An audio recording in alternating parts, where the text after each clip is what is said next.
What is up, everyone, and welcome to day 2 of F1 preseason testing 2, the second to last day of testing. We're going live for the last 4 hours of the day, so we're going to cover everything that happened in the morning and overnight, and everything that happens in the last 4 hours. I see people being like, why don't you live all day? Why don't you live all day? I don't know why. The shakedowns I split into 2 halves because obviously the shakedown we didn't really have much to look at because it was just a shakedown. So it was nice to go live for the first 2 hours of the day, last 2 hours of the day. It felt like good. They were good streams. But we were live for the full 9 hours on the first day. And then the second preseason test, we were live for full 9 hours every single day. I don't know why I felt like that was possible. I think we spent the whole day chatting and it was like really, really fun. But there's a lot to chat about coming out of the shakedown and then our first time looking at cars on track. Plus we got the broadcast at the end of the day. I don't know. I feel like it was easy to do the 9 hours. Whereas this week, I feel like there's much less to talk about. We talk about the same stuff over and over again. Yesterday we kind of split the streams into 2 halves. Today we're going live for the last 4 hours. Tomorrow we'll go live for the last 4 hours as well. Anyways, I need to catch up on what's happened. Give me a rundown of what's happened this morning. I feel like I've missed out. I need to watch the highlights probably from yesterday and today to kind of... Ooh, what the fuck's happening to my watch band? To kind of get up to speed with what happened. I feel like I've been so up to date with every single thing that's happened in the F1 world, and then I've just missed, like, 2 half days of practice testing. Anyways, we got Norris at the top, 133.4. Verstappen 133.5. Okay, good. They're getting some good. Red Bull getting some good times. And Russell 134.1, Albon 135.1, Bortoleto 135.2. That's decent for Audi. Behrman 135.2, Colapinto 135.5, Hulkenberg 135.8, Lawson 136.9, Alonso 137.4, Ocon 138.1, Antonelli 138.2, Hamilton 139.4, and then Bottas 140.1. We got 72 laps for Norris, 58 laps for Verstappen, 77 laps for Russell, 71 laps for Albon, 29 laps for Bortoleto, 69 laps for Behrman, 58 laps for Colapinto, 7 laps at the moment for Hulkenberg, 32 laps for Lawson, 48 laps for Alonso, 4 laps for Ocon, 4 laps for Antonelli, 10 laps for Hamilton, and 58 laps for Bottas. So I assume a lot of drivers aren't going to go out today because it is a full day for a lot of drivers. Anyways, before we go through Discord and have a look at stuff, actually, I didn't get the broadcast up so I can... Why wasn't I watching the broadcast? I kind of forget. I don't know. Kind of forget that the broadcast even exists anymore. Let me mute the music. There's so much to... Oh, we got Isaac Hedger Pitbull interview right now. Where you have this What's he saying? What's he saying? Anyways, who we got in chat? Max X, congrats on VIP for the day. Who was VIP yesterday? Slash VIP. Podium in Zandvoort. Beyond that, the consistency that you showed behind the wheel has earned you this promotion to the senior team. Tell us the differences you found between your team last year and being promoted to the... Slash VIP Max Lex.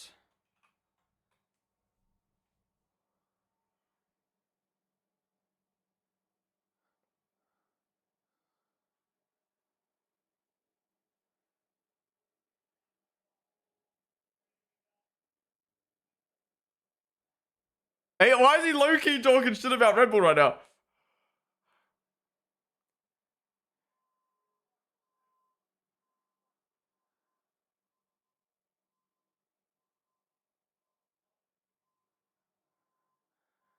Bro literally basically just said, Red V-Cup felt like a family and Red Bull was just really serious.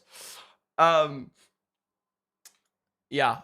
Music. You guys want music? I feel like music on the watch along screens is bad because if you're watching the broadcast along with me, you don't want music. Music's only good when it's just like you're not watching the stream. I don't know. I don't know. If majority of you want music, then let me know. But I feel like music during a watch along screen is bad because it just interrupts people watching.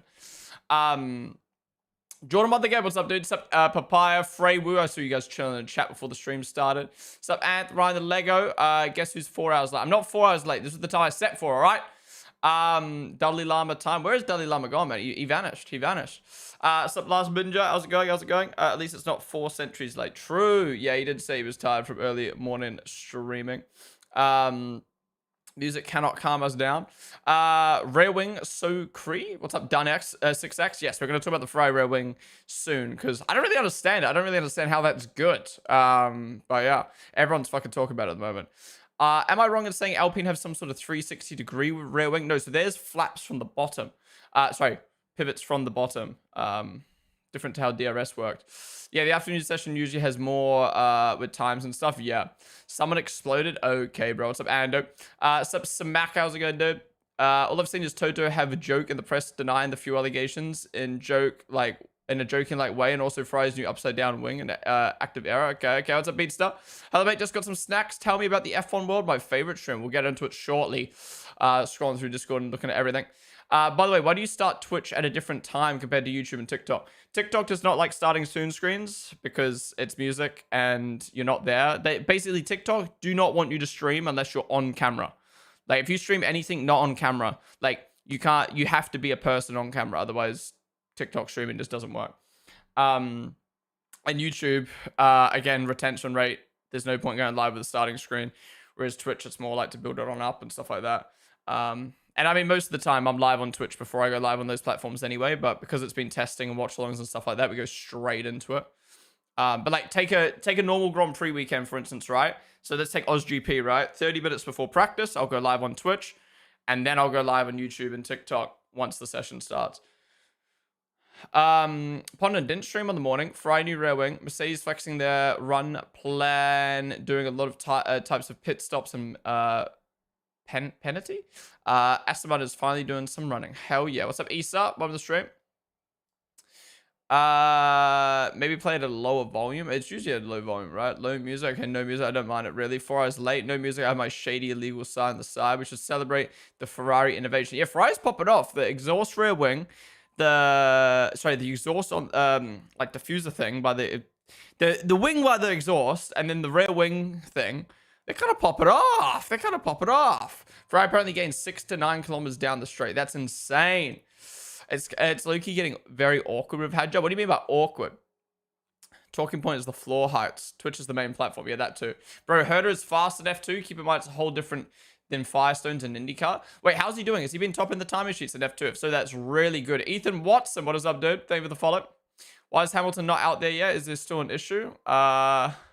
Wait, yeah. Was Ferrari in there all morning? Yikes.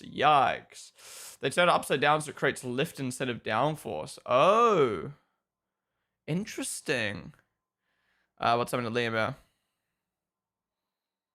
Chassis issue for Ferrari. Oof. Wait, Hayden Gillis and their viewers just joined. Say hello. Did Hayden just raid me? I swear this is like the 3rd time I've seen this happen. Or 2nd time I've seen this happen, but I don't... Is that a raid? Well, if people have come from Hayden Gillis' stream, thank you for the raid, Hayden. I hope you guys had a good time over at Hayden's stream on YouTube. I didn't even know... Well, I did know because I think he's raided me before, but... yes, thank you for the raid. Thank you for the raid. I think that's what that meant. Thank you for the follow.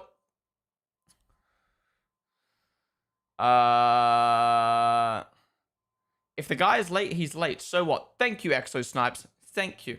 Oh, wait. I just noticed Audi and Ferrari being the same shade of red on the timings. That's not very nice. Yeah, it's not fun at all. It is not fun at all. And Heike don't matter with the lift. It just produces the same amount of drag with the rear wing down. Ferrari wing also been reverted now. Oh, so they reverted back? Oh, I wanted to watch it. I wanted to look at it. Yeah, they did say it's just a test, a thing they're testing and not actually something that they have fully implemented in their car yet. But maybe by the time we get to Australia, it'll be something they fully implement. Done 6x over the follow. Also, Bex Hill, Sonic, Christian Kaya, Chow Darren. There goes the offline follows. Williams well and truly apart in the garage right now. So maybe together with the exhaust covering it, it does something. Maybe. There's a lot of smoke coming out the back of the Ferrari. Is that because of that exhaust thing? Because it doesn't look good. Make sure the lid's on before we shake this time. Yeah, we got all 22 cars on the timers now. We've got that fixed up. We're getting well and truly ready for the new season. Did you see the race start? What, this morning? I saw the one last night, and remember how I was showing you guys how well my short form content's been doing? Somehow, the short I posted yesterday has gotten double the views of the last one. I don't know what is happening, but fuck me.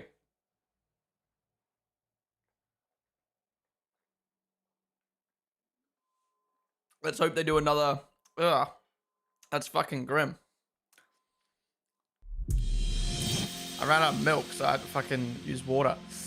Yo, Hayden, thank you so much for the raid, dude. I like the way you shake that. Thank you, thank you. Thank you so much for the raid, Hayden. Really do appreciate that. Shout out for Hayden in chat, guys. Go check him out if you haven't already. Always playing the F1 game. Did you raid me on YouTube as well? I saw the notification for YouTube, but I wasn't sure if that was what that meant. Asian Josh, the Dommer, Jack. What is up, guys? Welcome to the stream. The one this morning, not worth much attention, to be honest. Right. People like them race starts. Onboard audio has got the Seal Lavando cap. Really? See, I don't think it's better. I think the engines are better, but the onboards are so, like, low quality, I feel. Yeah, I did. Well, thank you for the double raid. I'll have to try and remember to raid yourself and other people on YouTube. But don't you have to follow each other? Or sub to each other or something? I don't know. I actually don't know how YouTube raids work, but thank you. Oh. Is Burley Collins Sam's wife?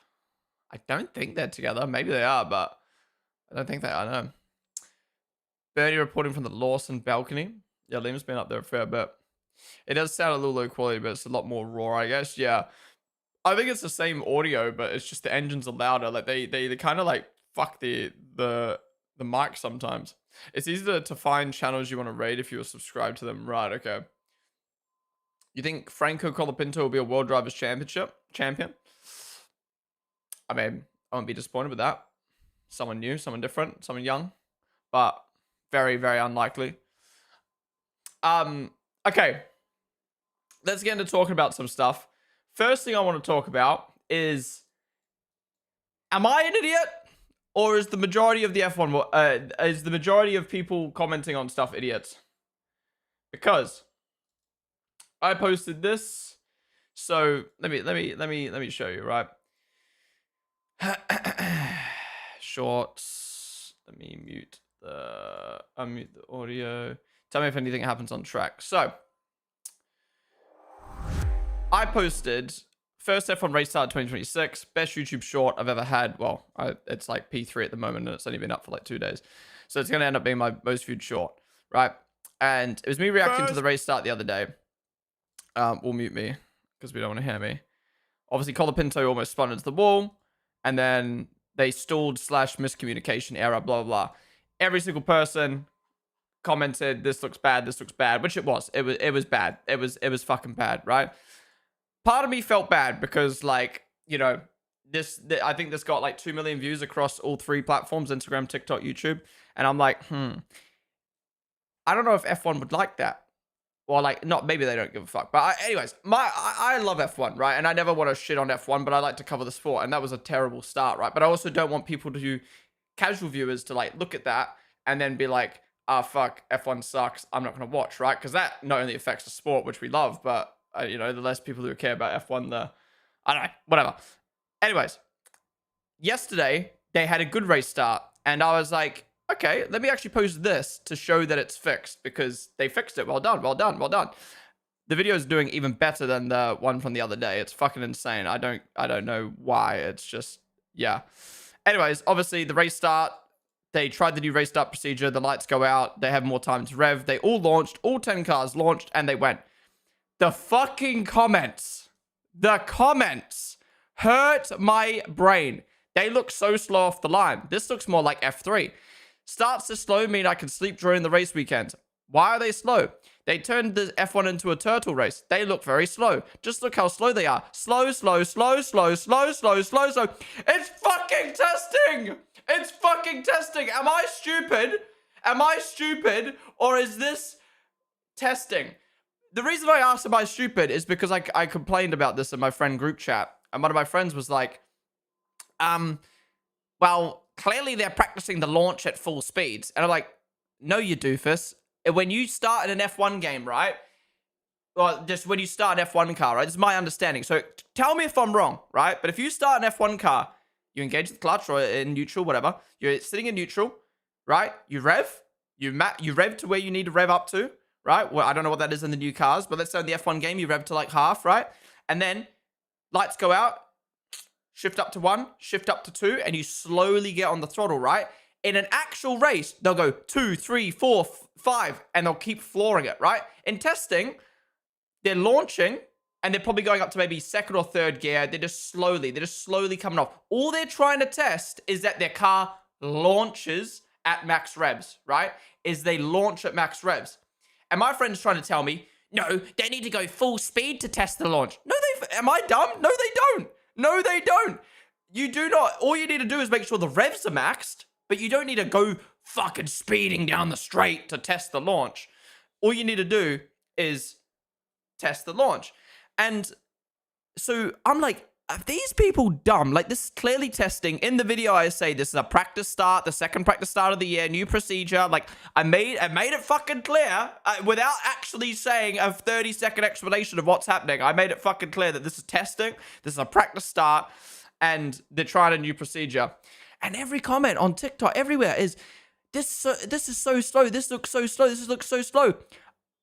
Are we serious? This is a fucking practice start. Anyways, obviously my video gets fucking views because people are stupid. People are commenting the same stuff on the official F1 videos, so yeah. But I just don't know how people can't, like, use their brain and be like, oh, this is testing, they're not going full speed. Like, I don't know, it's like watching fucking Messi in a practice match being like, man, he sucks, why isn't he running around full speed? He's not even trying. Like, what? But yeah, I don't know. I started to think, like, am I stupid? Are they actually slower? Because when I've seen cars start at stationary in the pit lane and launch out the pit lane on their own, they are fucking quick. Like, this was the video I tried to link my friend. Let me change screens here real quick. But like, my friend's really good when it comes to cars and F1 and stuff like that. He's not like a dumb fan or anything. But I was like, then I started questioning myself. I'm like, am I dumb? Am I dumb? Were they actually pushing, were they actually pushing full out and I'm being dumb? Or is there a way to launch at full revs without having to speed fully down the straight? He's like, no, but the launch was slow. And I'm like, but they're not spamming the gears and going full throttle. They're just making sure they launch the car, and then that's all they're doing. Anyways, I linked this to my friend as an example of where I actually think, maybe, I don't know, maybe this is where I'm dumb. I think these cars are quicker at launching. I think these cars are quicker. I gotta be quick on the race starts. Reason being, the battery, like, these cars are better at acceleration, and I think the battery is gonna make these cars launch so much quicker off the line. And I've thought that since watching this video. This is back in the shakedown test. Mercedes stops, or George Russell stops, revs the engine for like 10 seconds.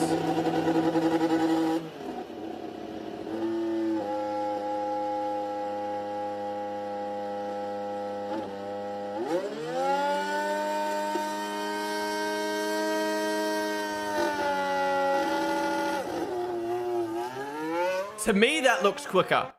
To me, that looks way quicker than 2025. Maybe I'm tripping. Maybe it's because I've not seen F1 car in a while actually launch, but that looks quicker to me. The way it goes from standing to start is way quicker. Like, there's a reason why electric cars, you know, specifically Formula E, is the quickest 0 to 60 motorsport because of the battery.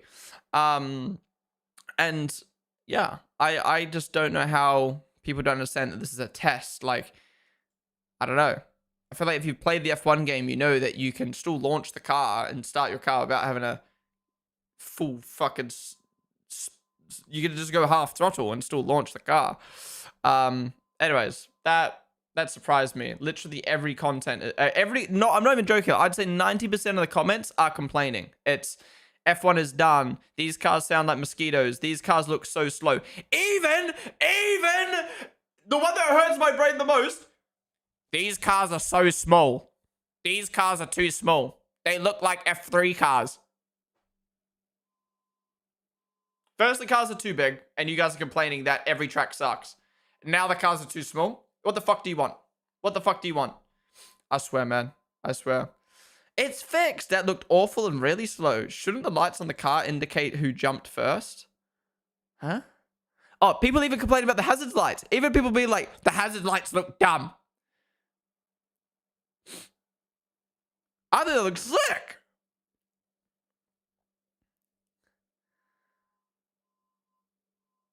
Anyways, my mind was blown, man. My mind is blown that people can't know that it's testing, hear that it's testing, hear that it's a practice start, hear they're trying a new procedure, and just like, F1's finish, blah, blah, blah.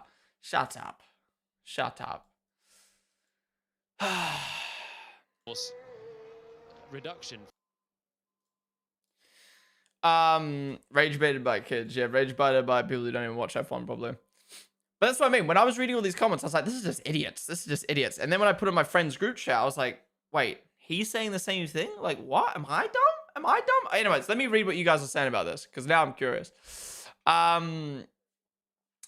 That's the average YouTube short. No, this is TikTok and Instagram as well. Well, fuck Instagram. I don't get any engagement on Instagram. TikTok. I don't know how I can get videos over hundreds of thousands of views on TikTok and YouTube Shorts, and then Instagram I can't even get above like 10K, bro. I don't get it. I don't know what. I'm banned. I'm shadow banned on Instagram. I swear.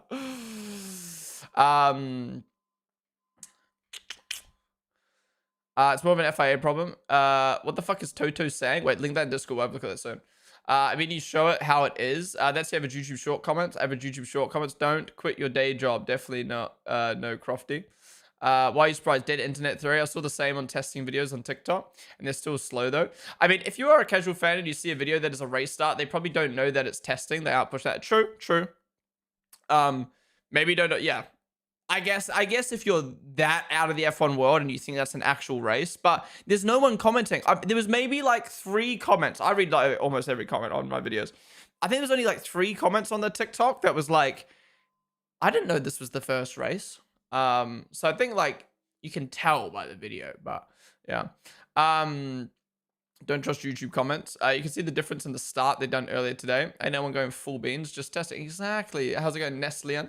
MGH used to be the part that spooled the turbo. That's gone now. What's the point of a slow launch though? Well, that's what my friend was saying. He was saying like, what's the point of doing a slow launch as a practice? But they also don't want to go full beans because one, it's testing. They don't want to crash and whatever. And you know, I don't think they're allowed. They're allowed to go full beans. Being stupid and hating anything and everything has hit an all-time high in modern day society. Honestly, it's getting bad now. It is getting bad. As an idiot, I thought the same before I thought for a second.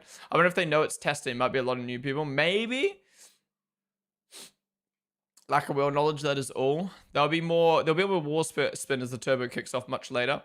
Merc engine sounded weird as fuck earlier. Nah, check the new vid. The Ferrari is way quicker off the line than the Merc because of the wheel spin. How's it going? Ultra 69 on the stream, dude. You didn't say it was testing anywhere in the title. It's fault, mate. We thought this was the Bahrain GP. As the motor, the torque curve is almost flat. You get almost the same torque at lower RPM and higher RPM. Yeah, this is the thing, right? Like talking about titles and all stuff like that, right? Like when I posted my first race start clip a couple days ago, I put the on-screen text I put as first race start of 2026. Now, I wouldn't say that's clickbaity, but that is kind of like leaving out the detail that it's a practice race start, but it is still technically the first race start of the year, right? I'm not going to put on the screen first practice race start of the year in testing. Like, no, it's just like, I feel like at some point you've just got to like leave out redundant information that like, if you want to know more information about something, then like go do your own research, you know what I mean? Or like actually listen to the video where I say it's a practice race start. You know, it doesn't have to be on screen. Like to the point where in all my old reaction clips, I used to put the Grand Prix underneath. So I used to put like 2025 Grand Prix, 2021 Grand Prix. This year I've decided I'm going to remove that. I'm going to remove me listing the Grand Prix because I feel like it's redundant text. Like putting the Grand Prix name and the year underneath it's just like redundant text. It's like you don't need to see it there, right? But I just know for a fact, we're gonna get to Australia. I'm gonna repost my Oscar Piastri getting stuck in the grass clip, and it's just gonna say Oscar Piastri gets stuck. I just know for a fact there's gonna be people commenting, I didn't know Australia happened already. Is this now? Did this just happen? It's like, bruh, like you can't help stupid people at the end of the day. But also, like, the thing is, I understand probably one of the most that there is people at all different knowledge levels when it comes to anything. So in the F1 world, there's going to be people who casually watch.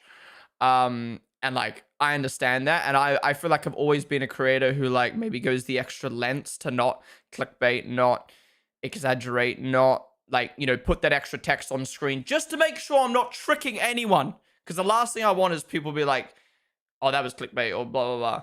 But it's honestly, it gets to a point where it's just like, nah, like, if you're that stupid, like, to be honest, I actually take that approach now with my streams. Like, before a race starts, obviously, like, to watch the highlights from the previous race. And I used to sit on stream every 5 minutes being like, guys, this is the old highlights, blah, blah, blah, blah. And then it just got to a point where I'm like, if you're that fucking stupid that you're watching 2021 race highlights that are clearly cut up highlights like on screen of a YouTube video and you think that's the actual race, you're fucking stupid.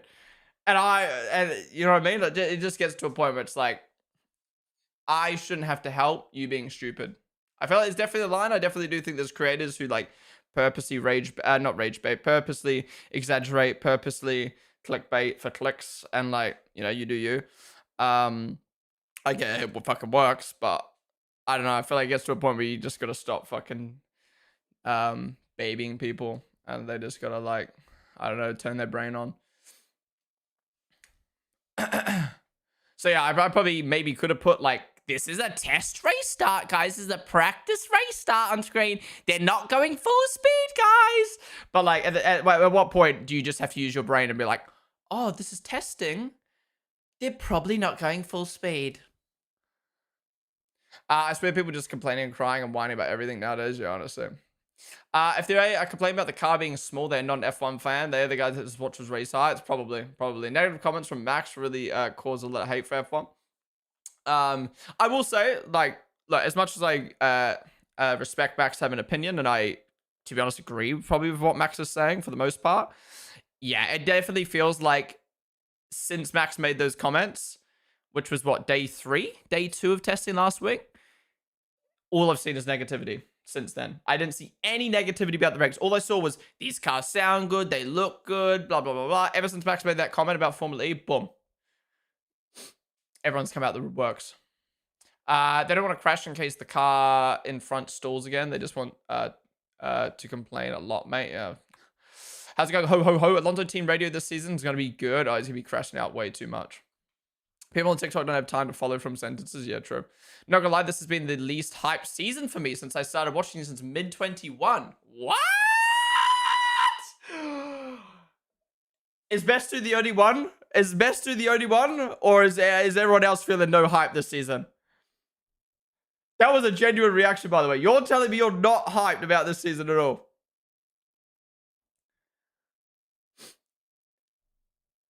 You're telling me you've got no hype for new regulations, new regs, new engines, new team on the grid with 2 extra drivers, 2 new big manufacturers in the sport, coming into the first race where right now we have no clue who's going to win.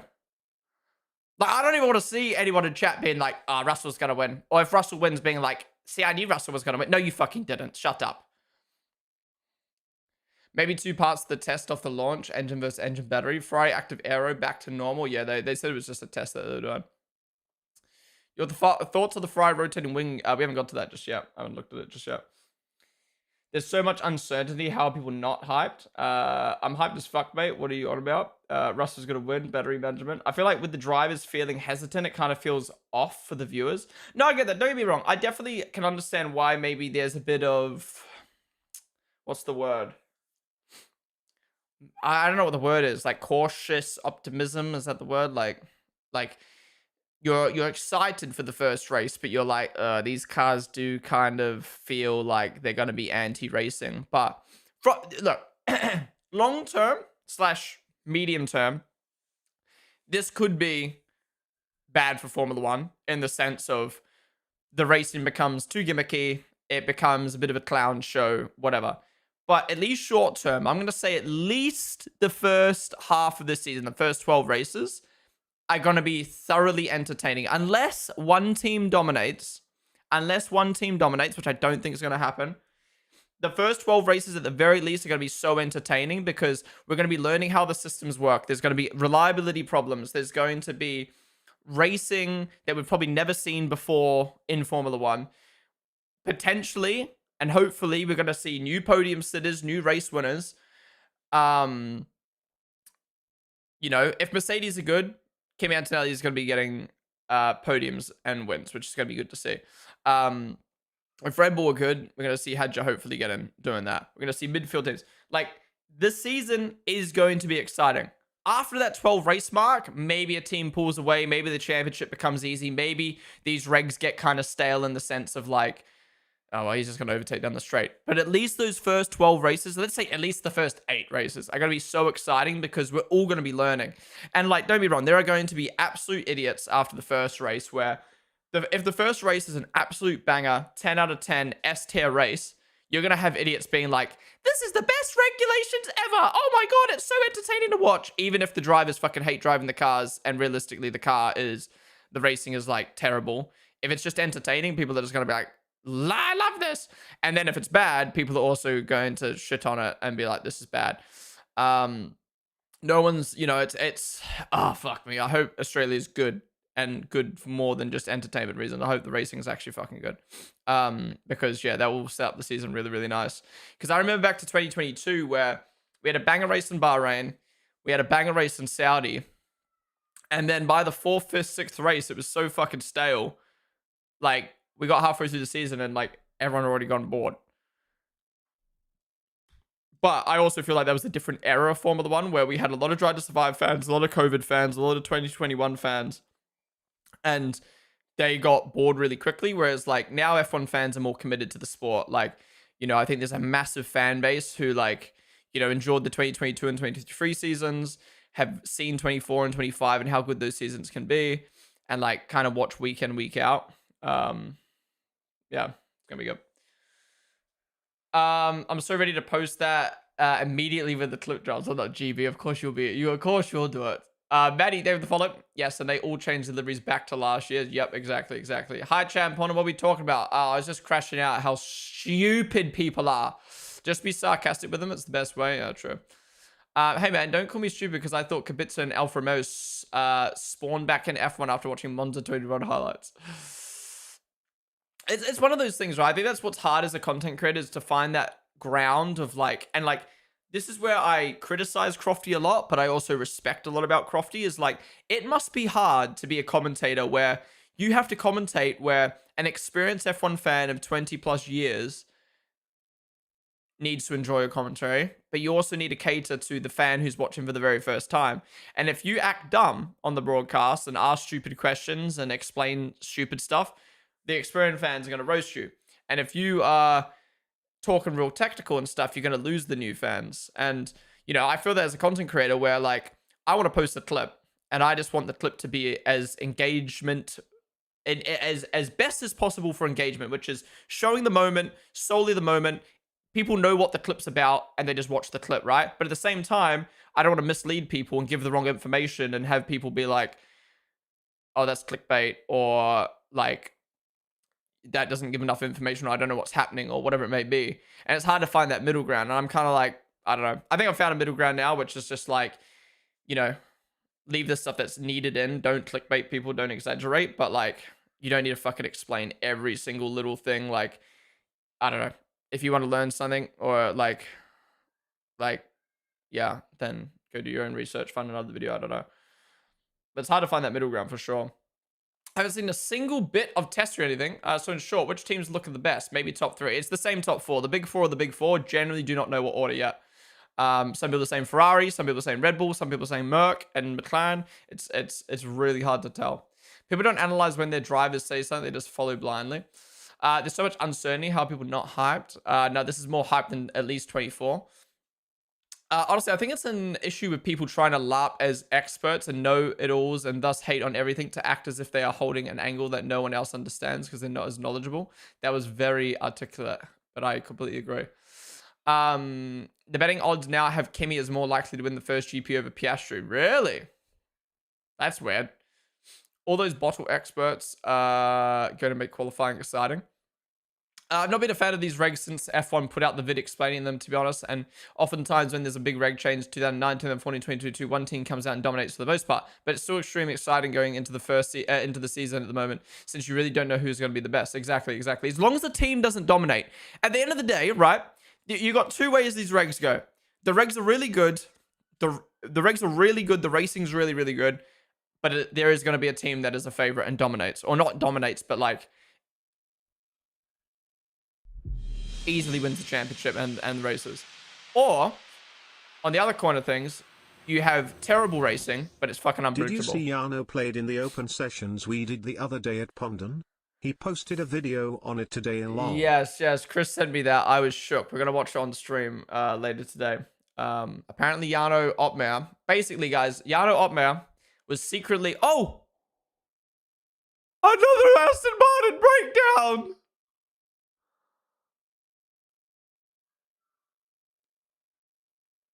How many laps did he do? 68. Oh, 1 away from 69, man. He was so close. He was so close.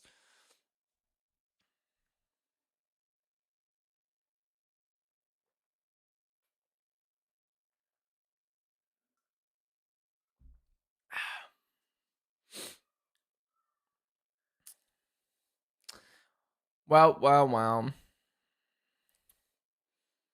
Womp womp.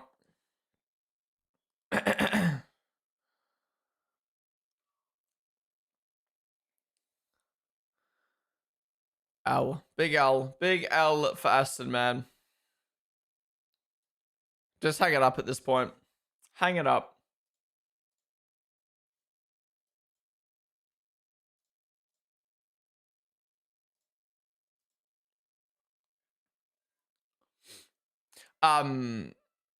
Let's see if we get a replay of this. But yeah, what I was saying about Jarno was Jarno apparently drove in my open lobbies undercover and I didn't know, so we need to watch that video.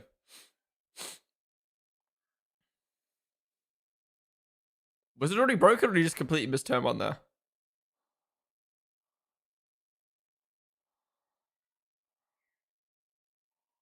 Oh, I think it was already broken.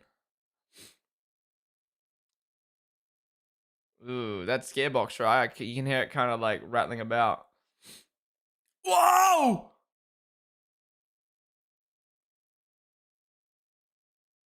What the fuck is happening?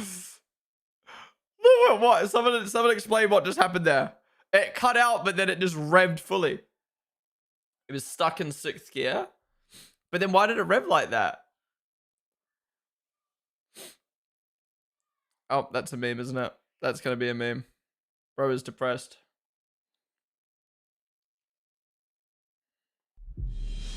Well, that's going to take a while to get back to the pits. So it's probably at least an hour, hour and a half they're going to lose from testing now. My Peugeot 207 has better reliability than that Aston Martin. Probably faster too. But Tommy, thanks so much for the 100 bits. Also, Mason Mills, thank you for the 100 bits as well. Yeah, we're going to watch that video soon. Dedo, Beast, Neptune, Moon Milk. Thank you guys for the follows. What does the T stand for? That means it's a test tire, but all that means for testing at the moment is it's just a different compound of tire because there's so many compounds being used for testing. They just ran out of like logos to use. But usually T tire means test tire. So if there's ever a tire being tested during a practice session, it will show a T tire.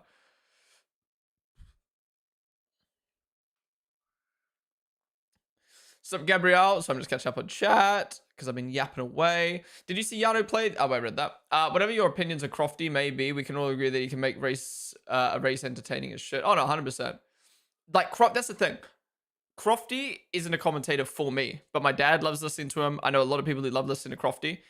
And it's like, I know a lot of people who don't like Alex Shakes. I love Alex Shakes, right? And it's just like, I personally don't like Crofty and the Sky Sports commentary for the most part. But I can see where they are great. What's up, Fancy Gancy? Well, on the stream, dude. What did Jarno do? He basically just drove in my open lobbies and pretended to not be Jarno Opmeer. And I didn't even know. Not gonna lie, I completely believe the theory of Newey made the engine team compromise for his aero design, which is causing all these problems. Someone explain in simple terms how Adrian Newey can affect the engine when he's not working on the engine. Like, just chuck the engine to the back of the car, bro. Not that hard. There are so many people who are vehemently against the electric motors being 50-50, and so hate unnecessarily because they are deluded to think that they will bring back V10s. I love the V10s, but the time is done. I think hydraulics, maybe, gearbox and steering use 2 hands stacked to turn. Who do you think are top 3 this year? I really can't tell you the top 3, but the top 4 are the big 4. Similar to the Red Bull, the gearbox is way smaller in comparison to the other teams to fit what Newey wanted to do with the aero design. Right. Well, the fuck, I joined the broadcast. I thought it was a replay from last week. The Aston actually broke down again. Europe.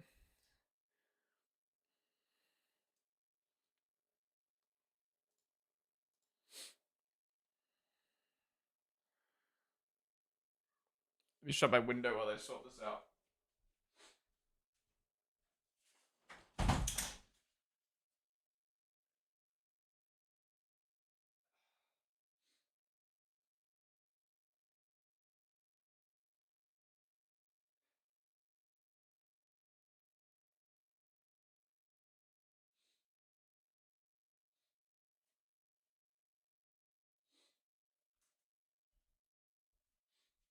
I'm sorry, but again,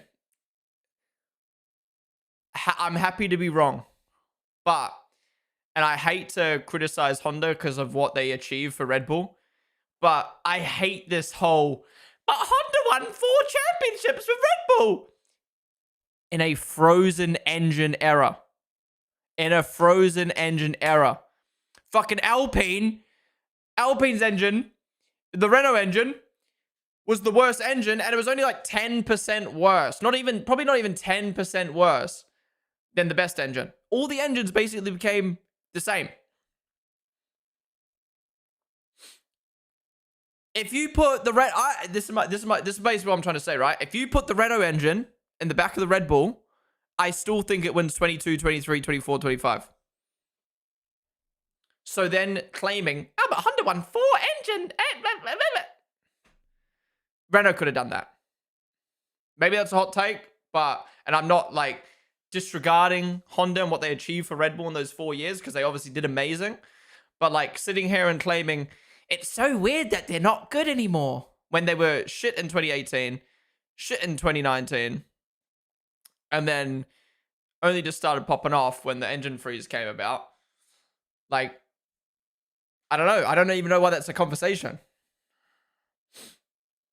I didn't realize how far Cadillac are off the page. Yeah, they're always near the bottom or at the bottom. 1 to 2%. Well, exactly. Honda hasn't developed their engine in the past 4 years and essentially turned off the development. Exactly. Welcome back, Caterham. Why are you berating your fans' comments? No, I was berating Jolyon Palmer.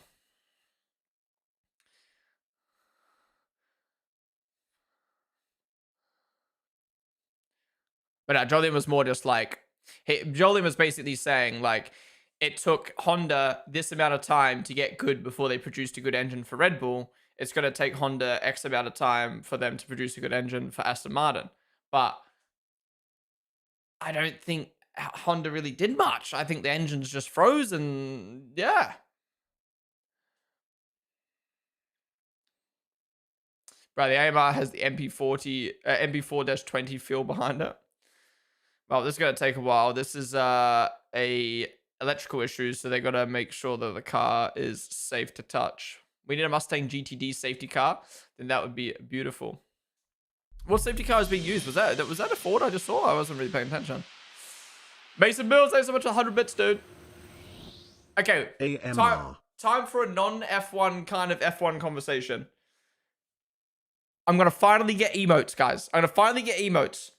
What emotes should we get? Because I was looking at other F1 streamers' emotes, trying to decide what I need to get.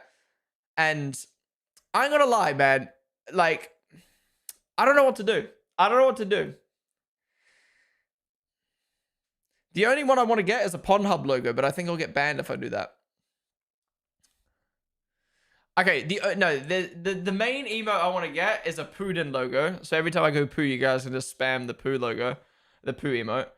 But yeah, like F1 related, I don't know what I want to get. Like, you can get green flag and yellow flag and red flag, but like,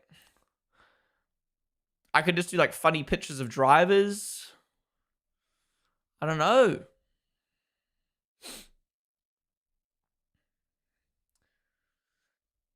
Top 10 things that will never happen, probably. If Aston aren't 10th or 11th in Australia, they will have put in a huge effort. Oh, for sure. For a second, I thought they were setting up a bomb. It does look like that. I don't know.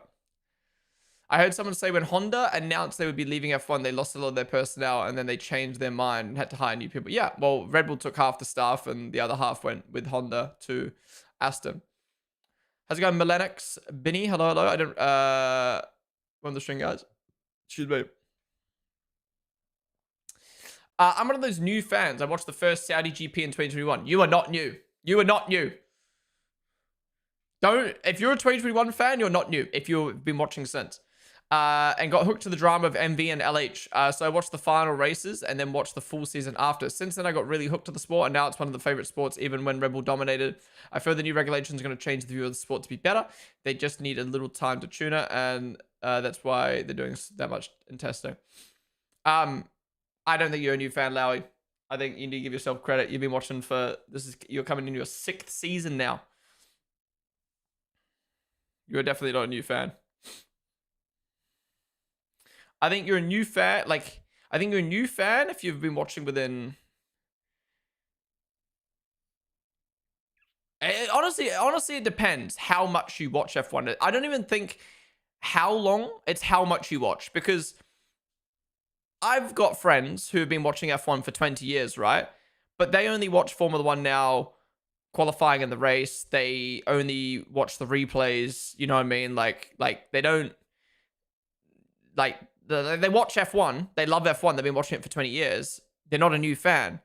But then you've got me, who's been watching, you know, this is my 8th season now, and I've watched every practice, every qualifying, every race, you know, talk about F1 all day, every day, watch every video, everything about the sport. Yeah, I don't know the cars in and out.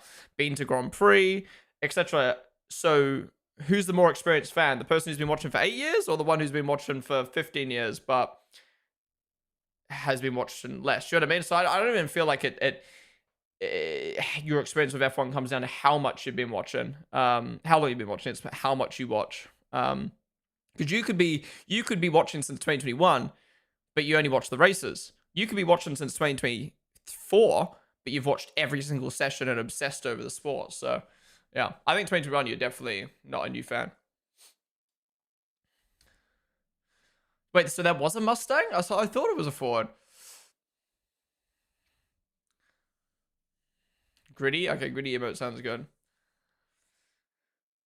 Emote idea. Yeah, we need Dalai Lama. We maybe need a Juice emote. We need a Poo emote.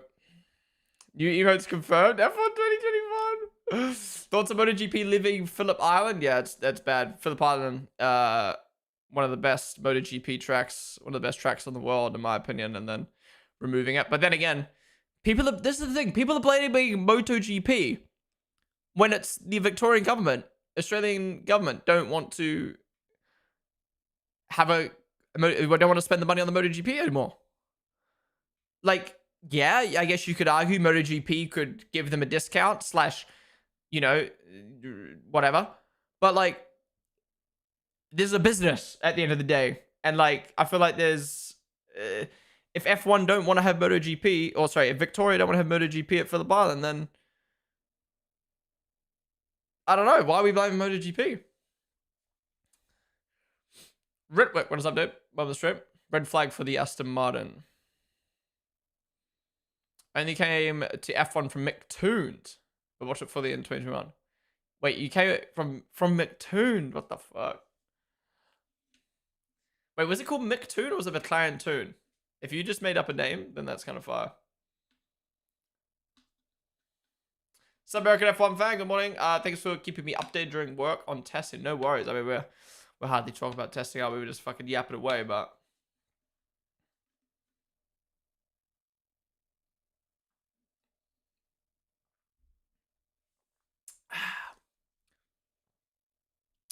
Splinter, Logie, and Binny, I guess, the followers. Dude, McLaren Toon was iconic. I think we need to do a stream where we watch all the McLaren Toons in one day. Worst decision for the Vic government, not wanting to upgrade for the item, but then Is it Liberty Media wanting more street circuits? And fair enough, they don't want one at Albert Park. Need a lot of work to make it safer for MotoGP. Yeah. How's it going though, Matt?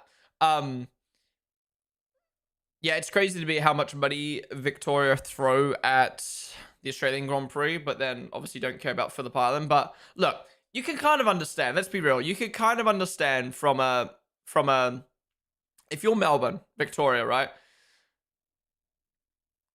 How much money does MotoGP actually bring to Melbourne? Probably not that much because Phillip Island is very far out of Melbourne. Are people really traveling to Melbourne for MotoGP? Probably not a lot. And if they are, they're probably just like interstate, or I don't think that many people are really traveling for MotoGP. Let's be real. And then is it really generating revenue for the city? Like again, Phillip Island's so far out of the city, like. Yeah, it sucks, obviously, for MotoGP fans, but you can understand why the Victorian government doesn't care so much about Phillip Island. Put it this way, if Phillip Island was in Melbourne, I think we would still be, the MotoGP would still exist there. I think it's just because it's out of the city, Melbourne are just like, well, what is this generating for our city? Like, even I considered going to MotoGP before I moved. I think it was 2023. And I was like, it's just so far out of the city. I have to get a hotel outside the city, and then blah, blah, blah. And I was just like, I can't be fucked.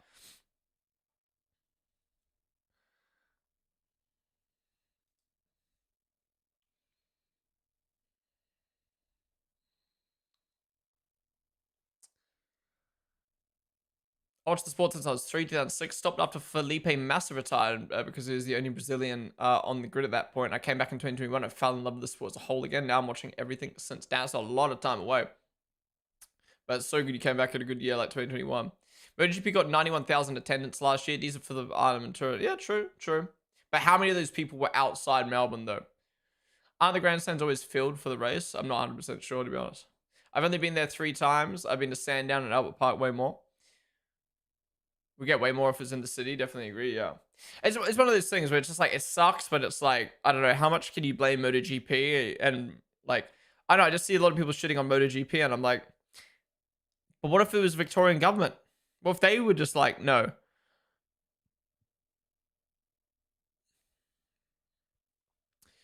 When will the new engines be frozen? Well, this race cycle is only going to last 3 years at this stage, so I don't think we're going to have a freeze. I think it's just going to carry on into the next regs.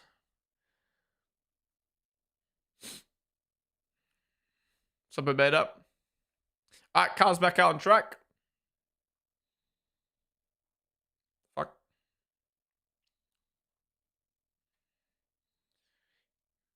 GG, we're getting V8s next regs. Next regs. You're going to the Rebel HQ in Milton Keynes tomorrow for a tour. Ooh, enjoy. I've actually never had a proper tour. I've only had like a half, like private. I was talking about this yesterday on the stream. I've had like a private half kind of tour. Basically, like one staff member just like took me around and showed me a few things. And it's so fucking cool. It's so fascinating. So enjoy your full tour. Make sure you take it all in. Gonna be helping out set up IKEA furniture with Greenie if I have to. Yeah, I'm sure I will. I was literally just voice noting him before I started the stream because he was like, yo, should we do this? Should we do that? And I'm like, bro, like I cannot wait for when the F1 season like calms down and I can actually have like some free time to fucking do shit, because at the moment it's like we've got stuff planned for next weekend, which is good. And obviously his first weekend here is gonna be good, but as soon as Australia China come around, like holy fuck. So yeah, we'll be helping him build the furniture out. Did you go to his leaving thing? His like the goodbye party? I'm assuming he had one, right? I think I saw one of his other stuff. Someone give me a rundown of what Ollie just said. Love an Ollie podium in Oz, imagine. You're going to have time for this when Mercedes is leading every race by 20 seconds.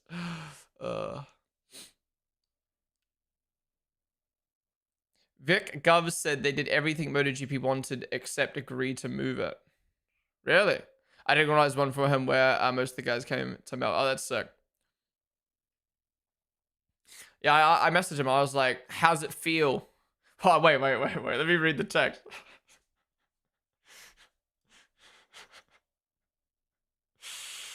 Basically, my new housemate is moving from Australia. He's on the plane at the moment, so he left Australia, starting his new life. And I messaged him.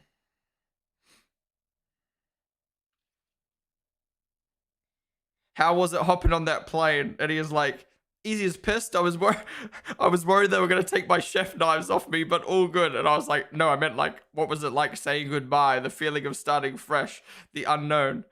And he was like, honestly, not that bad.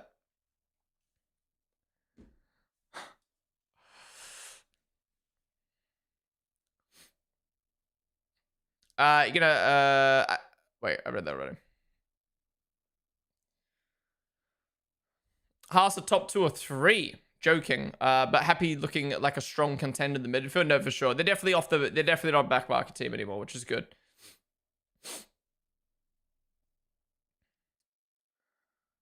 Oh, sorry, you're repeating what he was saying. Him joking, but happy looking at like a strong contender. The midfield seems like they came out on the right side of it so far. On top of it, which is the reg stayed the same, so he could continue to build from the feeling of last year, but he's excited with the challenge. Okay. Ferrari would be good on starts, but said to be better on the long run.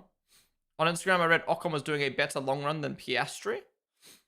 Not sure about that, but yeah, apparently betting websites have got Kimi now as higher odds than Piastri for race win in Oz. Good for the 5 Haas fans, honestly.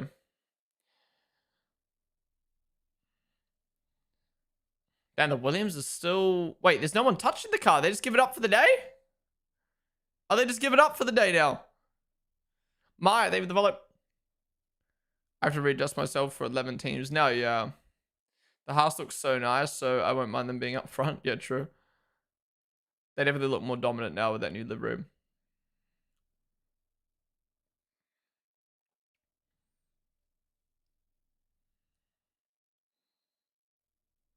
All right, let's have a scroll through Discord. Give me one sec. I just need to blow my nose.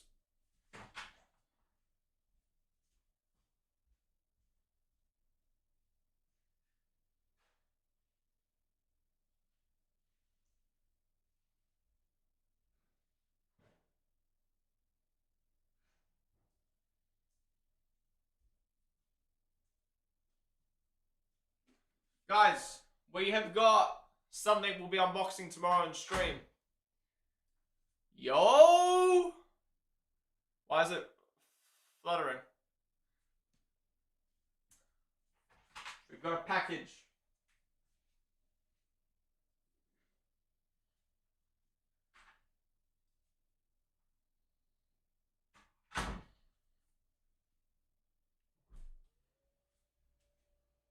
Was?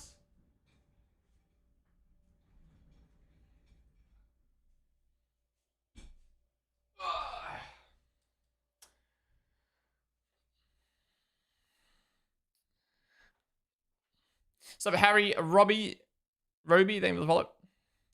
What's Hamilton doing? It looks like they got an issue in there in the garage. Or wait, they out now. Oh, no, they're out now. They're out on track now. Also, wait, when did Max go up to the top?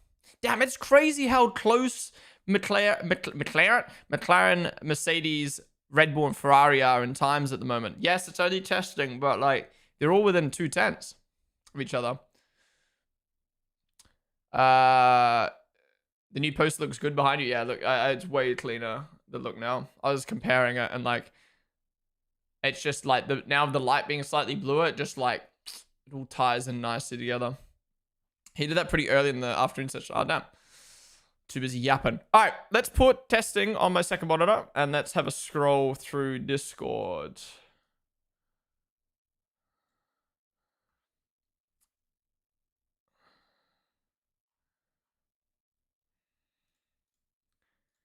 Ay, ay, ay. All right. Let's see what's come out overnight. Real, this just happened right now, guys. This just happened. Where the fuck's my scroll wheel? Why does the scroll wheel keep disappearing?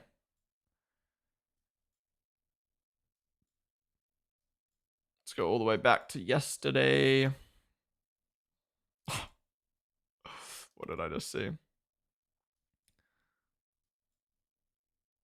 If you guys haven't joined the Discord yet, be sure to do so. Discord.gg/Ponden. That reminds me, I need to put command. Join the community. And not a command, a pinned message.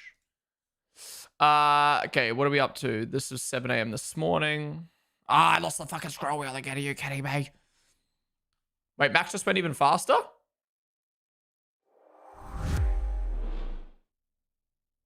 Wait, is that the quickest time of the week? Or nah? Yo! We're back. We're back. We're so back. All right, Max, quickest time of the Bahrain testing. That's what we'd like to see, yes. Obviously, testing. Shut up. But it's good. That is good. Oh, it already was before. What the fuck? Well, everyone. So that means Ferrari, Mercedes have set 33.2s, McLaren have set 33.3s, and Red Bull's now set a 33.1. They're all really close to one another. Yes, it's only testing, but still, that's what we'd like to see. All right, let's have a scroll through Discord. So we watched this video yesterday on stream. Okay, what else we got?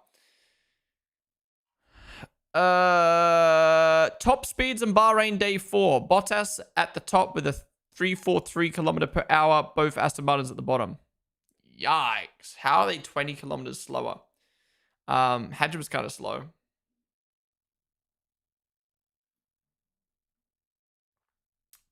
Okay, Bottas quick and then Perez slow. Audi quick though. Audi good. Audi looking good. Who knows what that means though. Fred confirmed to Sky Italy that Lewis will be in the car all day tomorrow. Charles will be on Friday. Fastest sectors in Bahrain. Cadillac consistent at the bottom here. Yeah, it's just too hard to like take anything away from those from that information. Okay, we'll watch this later, but fucking how many views has this got now? 50k. This man pranked me. Aston Martin is not yet tested either boost mode or overtake. How are we one test away from Australia? 2 days of testing away from Australia. And you still haven't tested 2 of your modes, bruh. The Aston Martin, the moment they press the overtake button. Facts. Maybe that's why it broke down just now. Maybe they pressed the overtake button. When Mercedes was so fast, they could joke about being tractors. FP3 results. P9 Valtteri, P18 Lewis. Okay. Them having Charles, Max, Lewis, and George change positions between picks. What do you think the reason was for this? Someone said the reason is so obvious. And then no one in the comments said why. Why do you think they moved Lewis, Russell, Max, and Charles? And Lando? One's with the trophy and one's without. You're guessing height?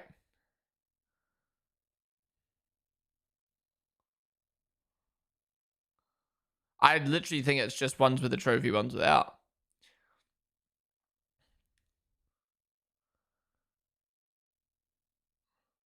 I love how Red Bull looks, seriously hoping it still looks like that at the end of the season. Oh, do you mean like the livery and stuff? I think they're trying to say Lewis as George can't stand beside Max. Oh, maybe.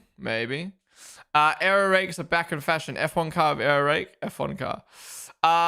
This is what we think it would look like if we're watching Ollie on track right now. The fucking Threads admins, man. A guy showed up to a carnival with a cardboard turtle painted with an Alpine livery.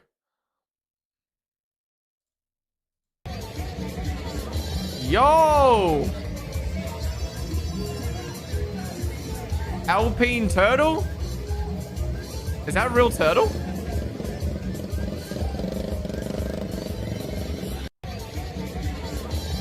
I don't know what the fuck's happening. That looks like it's from a nightmare, but anyways.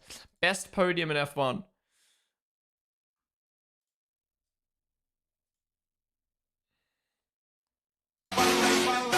Is this Australia? Because I'm here. If this is Australia, I'm here. No, what country is this?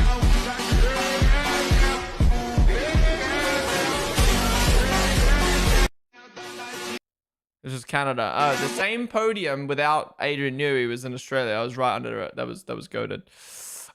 Wait. Let me show you guys that video.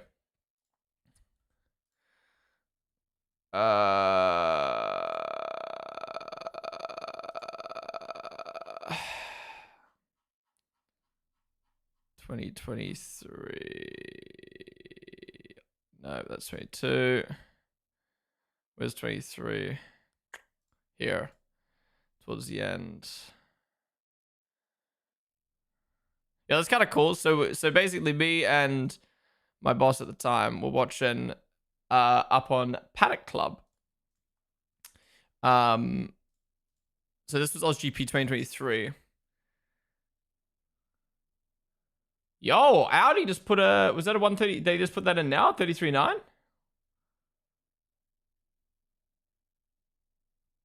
Damn! Where's Audi come from? Why isn't this loading? Hello? That is really good from Audi. Am I shadow banned? What the fuck's happening? Hello? What's happened? That is a really good lap from Audi. What?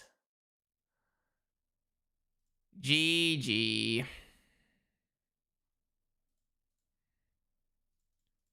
What the fuck is this?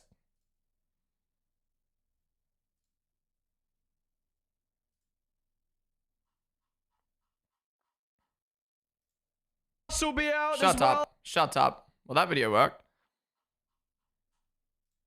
So I was with Red Bull Racing. What the fuck? Why is it? What has happened to the quality? Hello?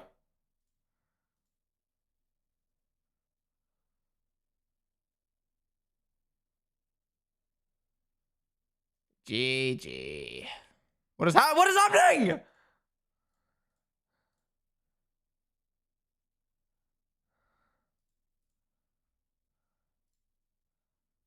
So I was with Red Bull.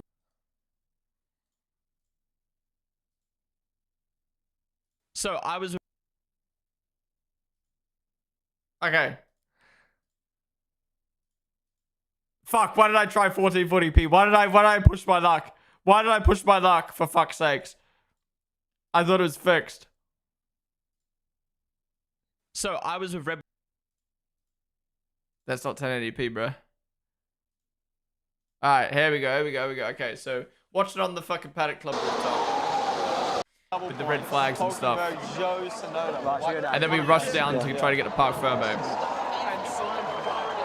You lead the way. Yeah, okay. Takes a bit of time. They've got to do the interviews. They go to Park Ferme. And Yeah. Oh, it's not too bad. yeah.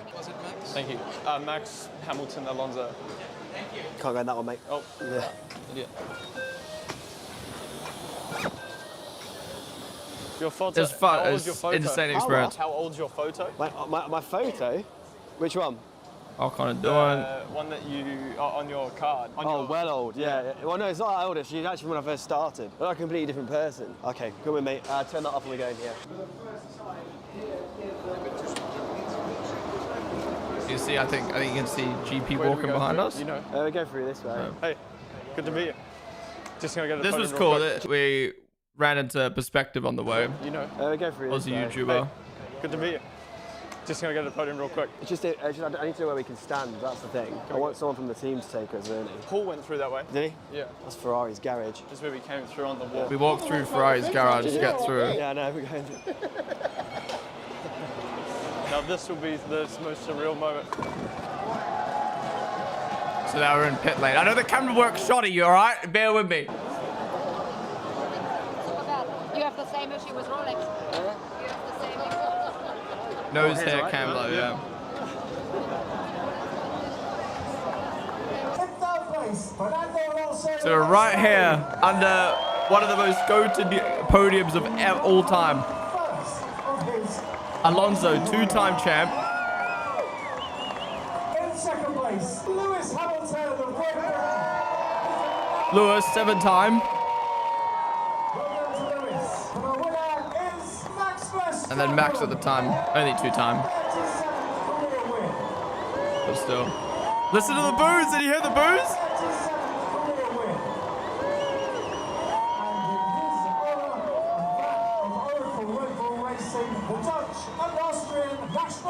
Wait, isn't that old mate who's moved to McLaren now?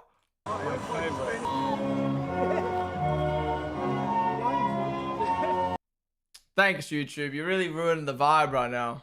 You're really ruining the vibe.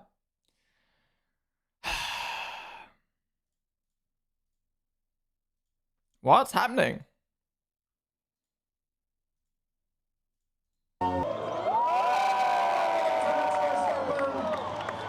Well done to Lewis. Look at this. Why? And now, let's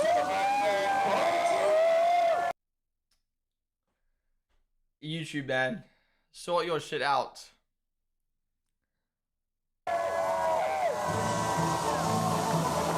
Great camera work, Joe. Round of applause for Joe and his great camera work. There we go. Oh, thanks, YouTube. Yep.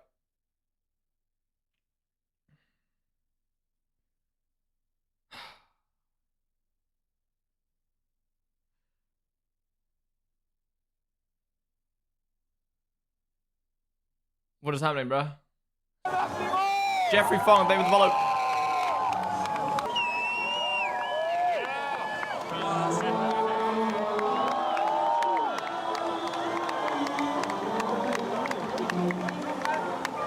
And then, so, this is like this is cool, but also kind of, what's the word? Like bittersweet? No, not bittersweet. I don't know what the word is.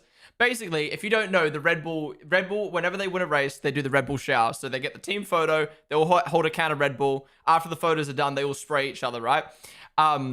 Because this race had 2 red flags, Christian already gone home, Checo had already gone home, and a lot of the top personnel had already gone home, and obviously they were rushing to pack to meet the deadline.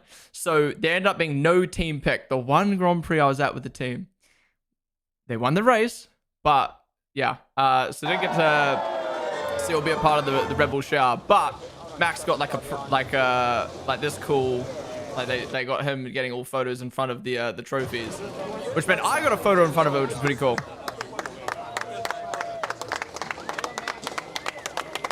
Can I get a photo of that real quick? Is that right? Yeah. So that was pretty sick. Do you want a photo with him? Sure. I mean, if that's all right. So that was pretty sick. That was a cool moment for me. But yeah, that was absolutely insane Grand Prix, man. Like I can't even begin to describe how that experience was for me as an F1 fan. Like, I wish I could go back in time with everything I know now and like create content and like experience that Grand Prix that I know like as me now. But like at the time, that was my first time in the paddock. It was my second time at a Grand Prix in general. It was my first time in the paddock. It was my first time being in an event like that ever. So like not only am I like overwhelmed by the paddock as a fan, I'm also overwhelmed from a content standpoint. I'm overwhelmed from a social standpoint. Like how do I talk to people? How do I act? Like, you know what I mean? Like it was like oh my God. Like it was the most crazy weekend, and I look back at that as one of the best weekends of my life. But I also look back on it at a time of like, fuck man, I had such a cool experience and I didn't really make any, like that obviously live reaction video, but like I didn't really like make any like content. Well, no, actually no, I filmed a video of Max and Checo, which did well on YouTube. I made that live reaction video, which is my live reaction to the paddock thing. Made a couple shorts. To be honest, I did do content, but like in terms of like showcasing that experience I got, like I wish I like vlogged it, or I wish I don't know. I wish I did something more to like showcase the experience I had, because all I have is like those memories in my head and those few little clips. But But yeah, if I could go back in time and redo that, fuck me. Like, yeah. But I guess that's what happens, right? Is like your first time ever doing anything is always going to be such a learning experience. Because yeah, then when I went to Austria, my second time in the paddock, that was like I knew exactly what I was doing, how to do it, and stuff like that. And yeah, it was a you know, I could still enjoy the experience, whilst also like I don't know how to say what I'm trying to say, but you know what I'm saying. I think your first time, when you're such a big fan of something, you want to enjoy it personally, but you also want to enjoy it from like a content standpoint. And like in Austria, I got way more content and like did a lot more because I was like, now I know what I'm doing. This is our year infra Ferrari. Nice mess up on the badge, bro. Well, you say it's your year, but you're down in P12 right now. What is happening? What is happening? Red Bull's just at the best time of Bahrain. Yeah, what the fuck was happening on YouTube? Why was the video doing that? Can't wait for you to upload the Austria 24 content, mate. Hey, like 4 of the videos got up, right? You'll probably get many more opportunities, so at least you have an idea of what it's like. No, 100%. I mean, I think that's the thing that's the shame is like I had those cool opportunities. Like I had probably the 3 best opportunities I've ever had in the F1 world, which is AusGP, Austria 24, and Vegas. Sorry, not Vegas, New York car launch. They all happened quite, not early on, but like when I think I was still finding my feet with short form content. I was still like learning, like I don't know. And then obviously 2024 I moved countries, which was very big for me. And kind of took that break from content. And then yeah, last year and so far this year, like I haven't done anything. I haven't been to an F1 Grand Prix since June 24 basically. And like I haven't done any like big content thing since then. And it's like, damn, now if I would love that opportunity again so I can like, you know, do what I know now, if that makes sense. But yeah, when the opportunity comes, it will be good. You also enjoyed it a lot for sure. What an experience. I'm so excited to see more opportunities to come to. No, honestly, it was the best week of my life. Like it's what I love so much about the AusGP, and maybe I am biased, but like literally it was like wake up 6 a.m, get in the team truck at 7, get to the track at like 8, do stuff, the most insane behind the scenes stuff, like just experiencing like stuff I'll never be able to talk about because like, you know, like stories and behind the scenes and like the experience of being, oh, is that entirely breaking down? Like, you know, like stuff you just experience behind the scenes of a team and the things you see, yeah, like just being in the paddock for the first time and stuff like that, to then like after the Grand Prix done, going and hang out with friends in the city and like catching up with friends and like other creators and like networking and like, I mean, that's where I met Luke. Like literally that was the Grand Prix I met Luke, and then that's where, you know, that kind of friendships formed to then like move across the world. Like, you know what I mean? It was such a, I love Grand Prix like that. So I love Vegas as well. I mean, Vegas I went on my own accord, but like, you know, you just do Grand Prix during the day and then like, hang out with people at night. It's so fucking fun. Do they provide you with food? Yeah, we had the Red Bull catering, man. We had the Red Bull catering. I don't know. I think it's cool that you absorbed it rather than thinking of content. Well, yeah, I obviously still did my content, but it was very overwhelming trying to like, yeah. I feel there's so much to learn. Like in Austria, it was like, okay, I don't have to think about this. I don't have to think about that because I already experienced it. But like my first time, it was very overwhelming being like, I don't know how to act. Like, you know, I think I'm very like self-conscious and I overthink a lot. So like the last thing I do is I want to be filming something I shouldn't, or putting my camera in people's faces when they don't want it to be, or like, I don't know, I just don't want to act like a numpty, you know what I mean? But yeah, then after that vibe, I realized like, okay, what you can do, what you can't do. For instance, in Austria 24, obviously Max and Lando sadly crashed into each other and there was no Red Bull car on the podium. And in 23, old me would have been like, oh, I'm not allowed, you know, I won't go look at the podium. Like, I won't do this, I won't do that. Whereas in 24, I was just like, fuck it. And I just found like a path where I found park firm by myself. And I watched the podium, even though like Max was on the podium. Like I just went on my own accord. You know what I mean? Like, it's like, I knew what I could do, what I wasn't allowed to do, where I could go, where I couldn't go. Yeah, Whereas like in 23, I would be like, I'm not going to do anything unless I'm told I'm allowed to. But then you realize that the paddock's just so chill. Everyone's just fucking walking around doing their own things. And the best advice Joe gave me, my boss who was in that video that I just showed, best advice, he was just like, dude, like, as long as you like look like you're meant to be there, no one cares. Like, you know, you're in full Red Bull kit, just go film, and like people won't question it. Honestly, but obviously within reason, don't do something fucking wrong. But yeah, I think sometimes, aka me in 2023, like I would be like, oh, I shouldn't do that, I shouldn't do this. But it's like at the end of the day, like you've gotten permission to do that, so you just fucking go around, and as long as you look like you're meant to be there, people won't question it. Are the fingers smelling good today? Excuse me? What's up, Depov? Best delivery of 2026 according to you? Red Bull by far. What's the most surprising thing about the paddock for you? First thing that came to mind as soon as I read that was the Ferrari and just team mechanics in general all just smoking in the paddock. I don't know, maybe that's just like normal in Europe, but in Australia, like you don't smoke in public. So for them to just be smoking in the paddock was kind of crazy.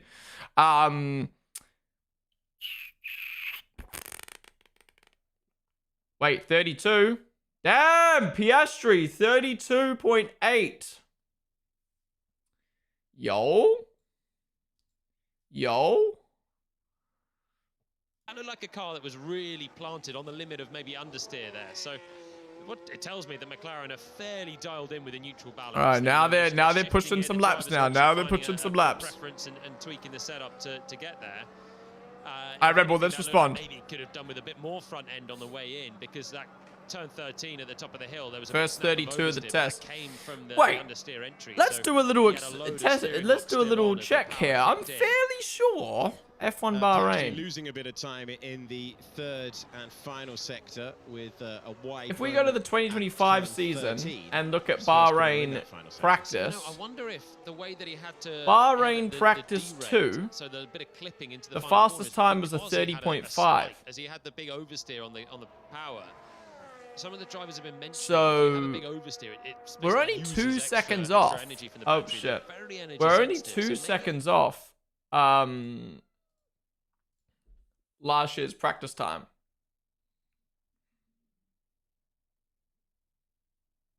That's really good. And they're not pushing to the max just yet.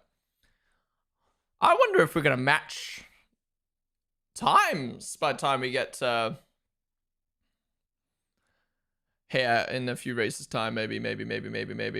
Anyways, most surprising thing about the paddock other than people just smoking the paddock.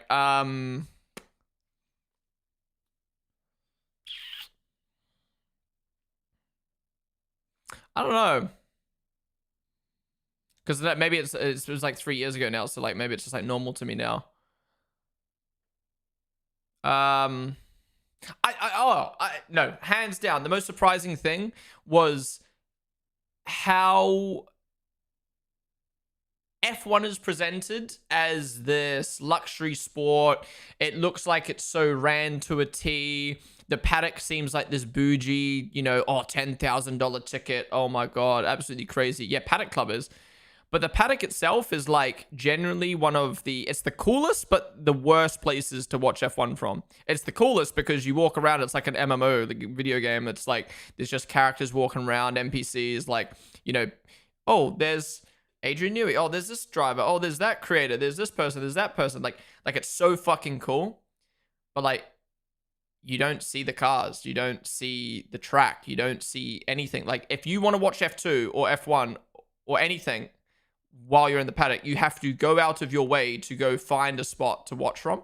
And along with that is all the staff members are just everyday people on everyday salaries for the most part. So like, you hop in a van at the end of the day with the team, and everyone's just a normal 24, 25, 26, 27, 28-year-old person from Milton Keynes. You know what I mean? Like, it's just everyday people who represent these billion-dollar companies who help produce a car for these millionaire celebrities. You know what I mean? Like, so I think that was the most surprising thing is, like, I feel like in the football world, like, you've got a team of like 20 of the best players in the world, and like every player's all trained, like the normal people at the end of the day, but there's like 20 celebrities on this team, and the coaches are all like set, you know, like it's like this like group of people who are like, I don't know.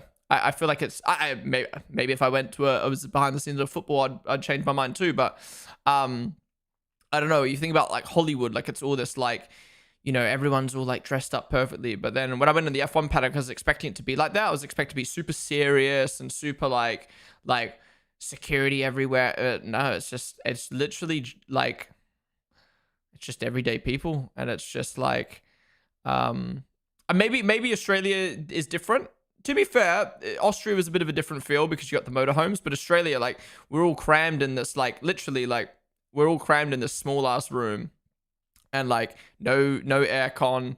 You know, the kitchen's connected to the marketing room, which is connected to Christian Horner's, at the time, Christian Horner's office, connected to the front of the motorhome, and like everyone's just crammed in, everyone's just chill, like. So I think that was the most surprising. I was expecting it to be like, I was expecting to feel like a $10,000 experience, and it just felt like a work trip, but in like the best way possible. Day one over there is definitely weird. Days after, it's always easier. Wait, day one? What do you mean by day one? Like being at a Grand Prix on day one is what you mean? It's so amazing to see other content creators and opportunities that F1 and teams can give when they want to. I hope one day my old ass gets an opportunity. Honestly, man, like I still remember like back in 22, back in 22 and before that, it was so rare to see content creators get involved with F1 teams in the paddock. And opportunities and stuff like that. And like, I just remember when I had that opportunity in 23 to go to the Oz GP, like I remember how privileged I felt. I almost felt like, I didn't deserve it. Like I felt like what did I do to deserve this? Like I felt like a fraud, like imposter syndrome. And now it cut, what, two seasons later, and like content creators are at like so many races, getting involved with the teams. Like the content space in F1 has come so far, and like, you know, big shout out to all the teams, the sponsors. F1 could do a better job, but even F1 themselves are really embracing like the content creators and how much the culture of Formula One is kind of built around social content. Because like, if no one's talking about F1 and no one's making content about F1, people aren't going to give as much of a fuck. You know what I mean? Like, and that goes for anything. Like for instance, I don't give a fuck about darts, but then the second I see people talking about darts, posting darts, stuff like that, I start to care about darts. You know what I mean? And I think it's nice that these teams and sponsors and stuff have realized how important creators are. And yeah, it's so sick to see like my fellow content creator friends doing cool stuff. Like honestly, like that Formula E, I know it's not Formula One, but that Formula E content creator event that we watched on stream last week, like at the time I thought it was cool, but it wasn't until like I ended my stream that I like really thought about it. Like, man, like there's content creators racing Formula E cars, and like multiple of my creator friends were there, you know, 2 of them doing the presenting, 2 of them creating content. Like, I don't know, man, like it was just fucking sick. It's kind of crazy I don't know, it's just crazy to see how far the content spaces came in the motorsport world, but also like, I don't know, I'm just like proud of my friends, I guess, and it's cool to see what my friend like creative friends are doing in the space. What was up to in chat? Kind of wish the reds on the time were more distinguishable. Yeah, I think they'll fix that before the first race. I'm staying positive. There's no way it's actually going to be like that. Day one of the paddock, you feel lost in seeing everyone. After a while, you get used to it. No, 100%, 100%. Like, when you're first in the paddock, like, it's like, you're like, or even when you're first time at a Grand Prix, like, you're like, oh my God, I need to film this. Like, oh, this is crazy. And then all of a sudden, it's like, it happens like 4 more times. I got to train MMA at Israel Adesanya's gym for a bit. First time was low-key Star Trek, but later it just felt kind of normal. Yeah, no, 100%.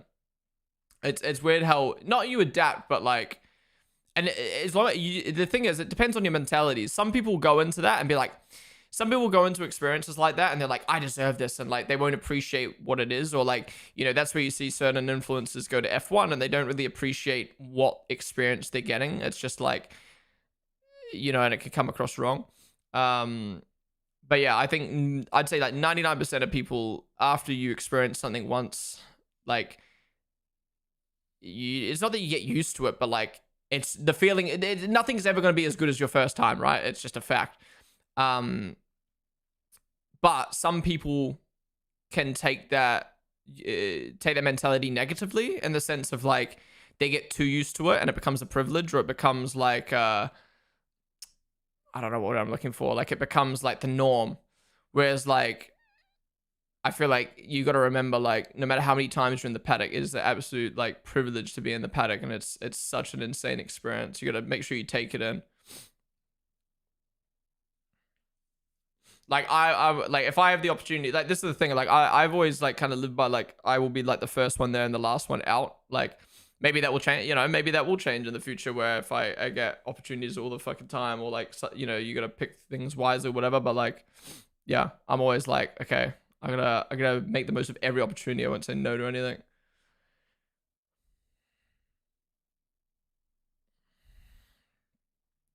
Whereas I know people who are like, oh, I'll just get to the track late today, or oh, I'm not gonna do that because like I'll be able to do that another time. It's like, no, man, make the most of it. Can't make Kyle with the follow. Amadeus, hey man, would you briefly explain what to me about the season changes, please? There's a lot. All new engines, which are much more electrical focused. You've got different engine modes because of that. The cars are slightly smaller. We've got a new team on the grid, a new manufacturer in Audi as well. There's a lot changed. Smoking Bull, movie night by the bay. Vilfy, Jeffrey Fong. Thank you guys for the follows. I think I thanked some of you already, but it's looking way too good at the moment for Ferrari. There's something about to happen.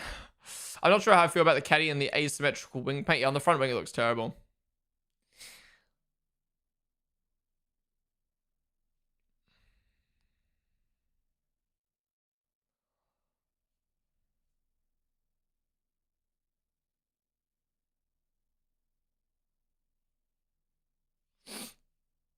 As a creator, and especially someone who's gotten to know more creators better, I think we all want to see each other be successful and thrive. I mean, yeah, well, it depends on the person, really.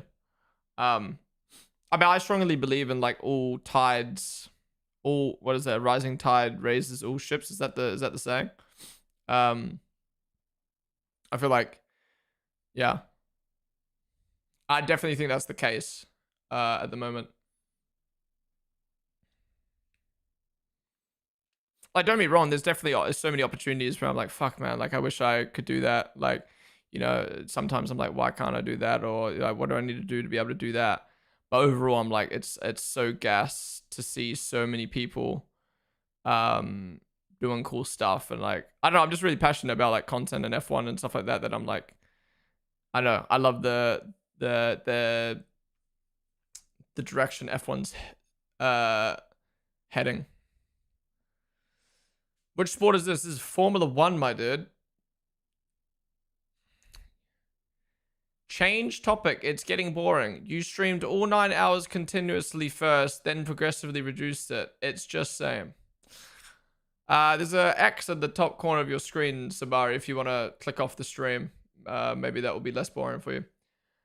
I'm the only one who doesn't understand the point of active aero, because yes, it gives more straight line speed, but if everyone can use it, how does it benefit racing? We kind of talked about this yesterday, Jake B. Because I was also kind of talking about the same thing. I was kind of asking the same thing of like, if the straight line is just opening up every single straight, what is it actually doing? Like, I would, like, obviously it's making the cars faster and straight, and then they can have more corner. Like, that's the main thing, is to make the cars as fast as possible in the straight, and to make them as downforce as heavy in the corners. But then when you add the battery modes on top of that, I don't know. I feel like they just needed to keep it simple. I guess the way you got to look at it is the active aero isn't meant to be a DRS. It's not meant to help you overtake. It's just meant to make the cars quicker in a straight line. How's Red Bull doing so far? Well, they went second with the fastest time, and then Piastri went and slam dunked another 3/10 on top. I mean, yeah, obviously the fans keep hyping up the other 3 top teams because obviously you want someone else to win. But I still think McLaren is better than everyone thinks. Yeah, I mean, again, I still think it's hard to tell between the top 4. But, I mean, McLaren are consistently setting the quicker lap times.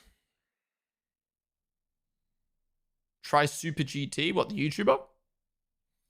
I definitely ain't burned out from F1. What is the T-tire? T-tire is just a test tire, but for this, it just means that it's just a different tire compound than the others. I just came back from school. Was Hamilton's best lap only at 37.3? Yeah, I think he's been having a lot of problems today. McLaren has also said this is their AusGP spec. Interesting. I'm hoping for a good harsh year. Yeah, I think they might have cemented themselves as best of the rest for me.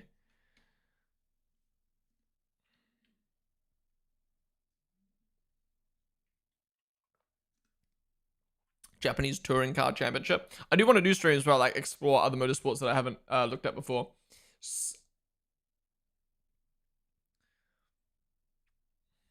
Alright, Rebel getting some work done. Bimaraki. David the Volley. How come no lap by Leclerc yet? It's Hamilton in the car all day today.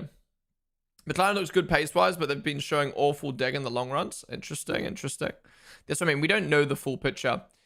Like Audi, that's a really good lap from Audi. I'm happy with that lap from them. Where have they come from? Audi's going to be best of the rest. I still think they're going to be a backmarker team, but that lap they've set is giving me confidence. Alpine's kind of been nowhere this test compared to test 1. All right, let's put testing on my second monitor. Let's go back to scrolling Discord for a bit.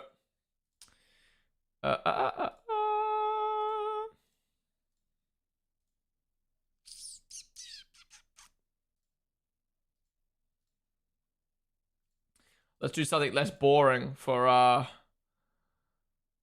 old mate.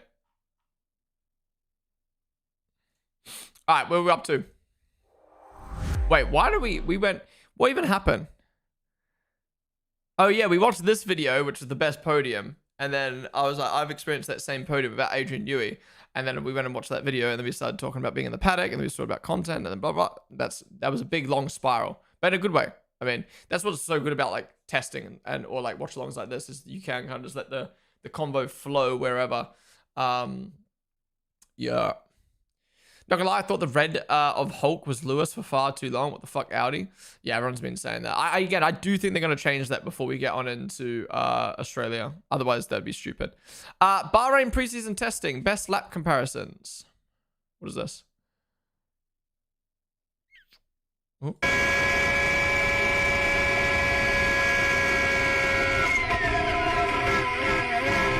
How accurate do you think this is, though?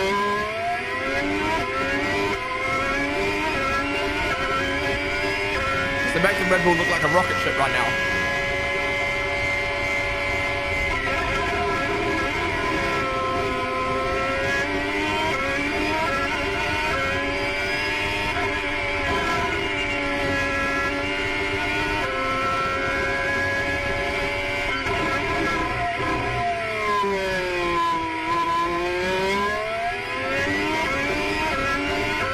Where the fuck did Mercedes come from?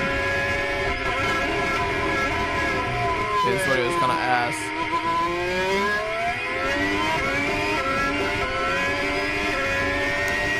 I don't know. Maybe this is the new regs and the different.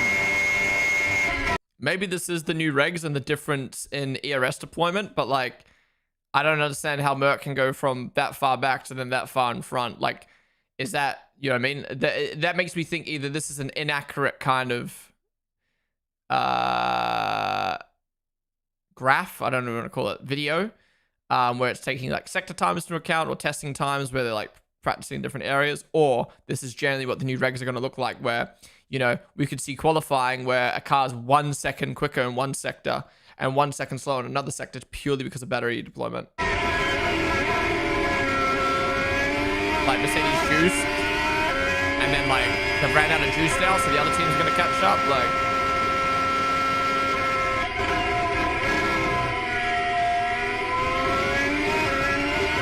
Now look at the Ferrari there. Like, surely that ain't real.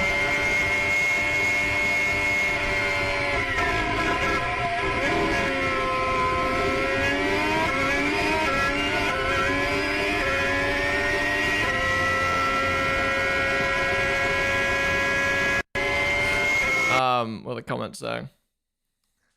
Hamilton's braking. Hamilton be braking like Ricardo. Hamilton's late braking is still. Mercedes looks like they have a rocket ship. Yeah.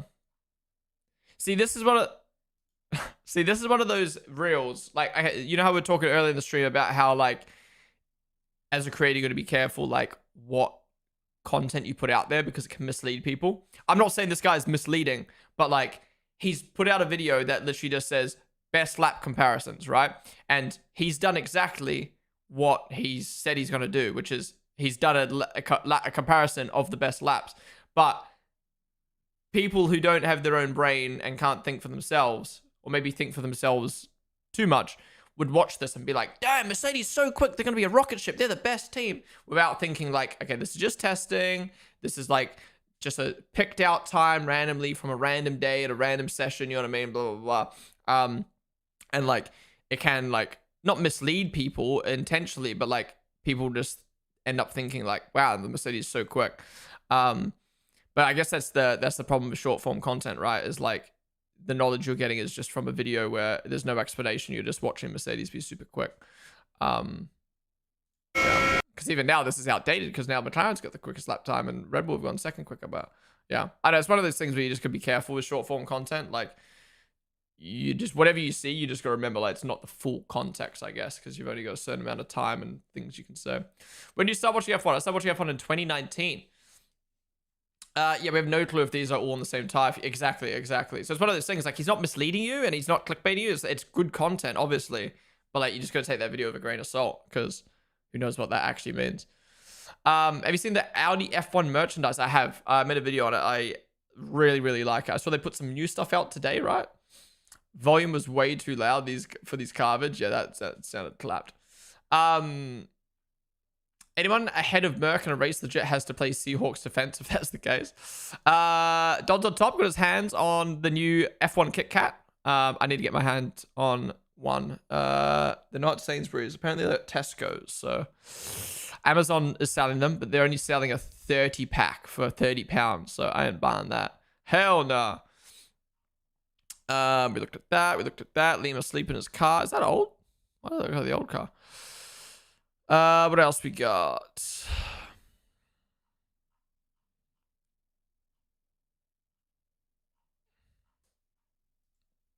Okay. The FIA was continuing testing the new start procedure it tried yesterday, this afternoon, and tomorrow as well. This time, these efforts will be carried out 10 minutes before the end of both the morning and afternoon sessions. All right, we'll keep our eyes on the last 10 minutes then. The morning boxes from Honda have arrived at the paddock. Oh, new engine, maybe? New engine? Maybe that's what blew up. Apparently, Hamilton's absence on the track might be linked to the power unit, which would have completed its long cycles between Barcelona and Bahrain, where the fries reportedly replaced the engine. For now, everything is silent. That would make sense. So they've been using the same engine basically the entire all testing, shakedown, testing 1, testing 2.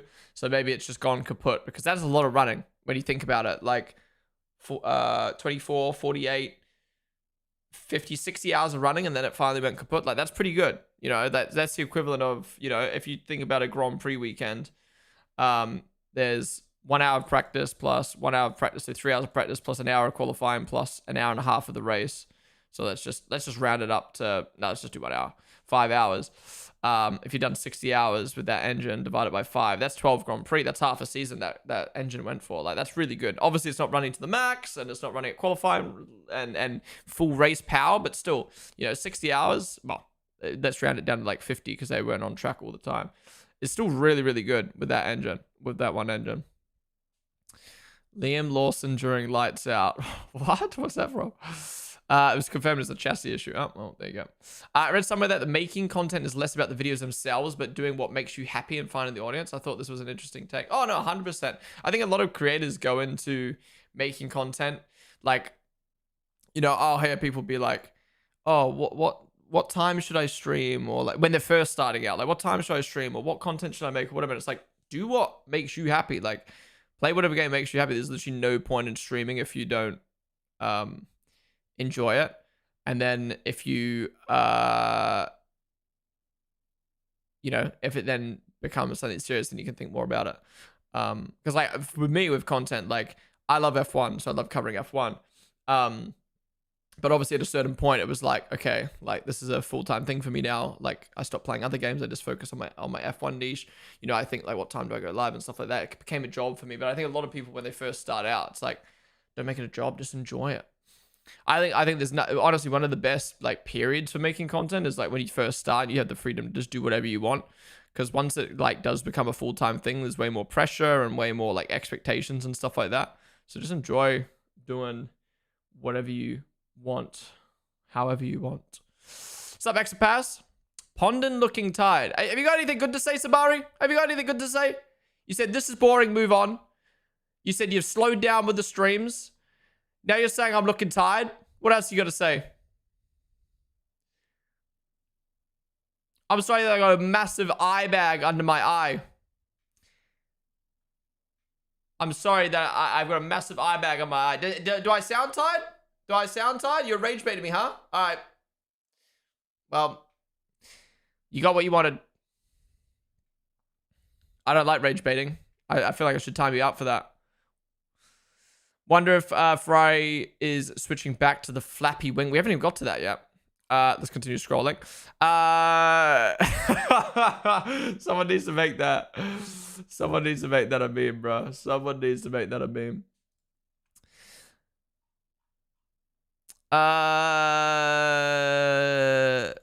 What is this? Oh, here we go. So this was the first look at the Ferrari rear wing. Now, I haven't looked at this properly yet. A bit funny in this shot, doesn't it? I'll play it forward, see if you can recognize what's happening here. It comes past the camera, get another view of it. Now, what we're talking about is the upper element of the rear wing. Just here, well, drawn out badly. The upper element of the rear wing. And you can see it very clearly, just sitting on top there. Now, what's going on with that? Why does it look so strange? Well, watch it go back into corner mode. This is pretty dramatic. There you go. The wing has fully rotated around. Now, okay, so this is pretty cool. This is pretty cool what Ferrari have done here. So rather than the flap opening or shutting like that, it does a full loop. Now, when I first saw this, I was like, what does this achieve? Is this, like, to me, this, like, again, zero knowledge of aero and stuff like that. This would make me think that this would cause turbulent, like, this would unsettle the car. Like, this would, you know, the air would hit it and then it would just bounce around everywhere. Like, surely that's not good. My understanding now from some things I've read is because it takes longer to close, because the rule apparently says, correct me if I'm wrong. If anyone knows the actual answer to this, tell me. But this is, I'm just speaking out loud. My understanding is the rule says you must close your thing at a certain time. So this going around, it takes that little bit extra amount of time, which means you have just a few more milliseconds to be able to have the wing, like air going through the gap. But also because it's flipped upside down, it basically creates lift instead of downforce on the car. So it's apparently like 9 kilometers an hour quicker on the straight. That's my understanding. Does this Ferrari new thing got quicker or what? Apparently it's 9 kilometers an hour quicker, Jeffrey Fong. Needs to close within 400 milliseconds. Right. Oh, Max is not pushing low. He's just doing a long run. If it turns in a straight line, it would have a massive effect. Looks like Max starting a long run now. There's an onboard video of it much cleaner. Okay, wait, we'll there you go. find that. The wing has fully rotated around. Now, I thought at first that was a technical failure. It wasn't. Ferrari have discovered something quite clever in the regulations, I feel. It doesn't specify that the wing has to be mounted the right way up when the active aero is deployed. Let's watch that again. And that means that they can run the wing upside down as the car goes down the straight. An upside down wing in aircraft wing configuration. Okay, I won't watch much more of this because I don't want to get copyrighted, but yeah, very, very interesting. Max and Lando doing some low fuel runs. It seems like Red Bull is not doing the speeds they were doing last week. Could be that they decided a different deployment map was the way to go, or maybe they just don't want to push as much.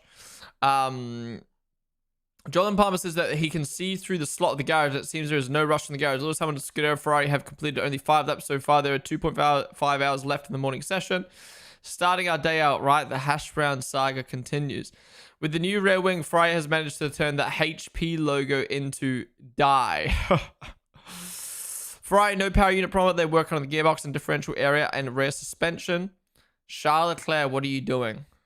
This is a video. Holy! He's really grabbing his hog.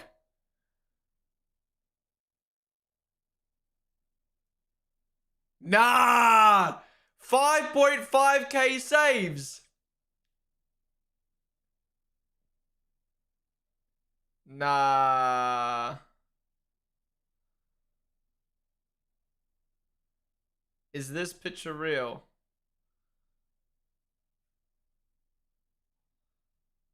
Nah, 5.5k saves is wild.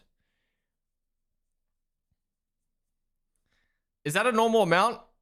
I feel like 5.5k saves is not good. Must suck to get caught like that for a literal split second. Add another save to it. Might have to. Why are you looking at it? So I'm not looking at it. You're looking at it. I'm looking at chat. LF666, say with the follow.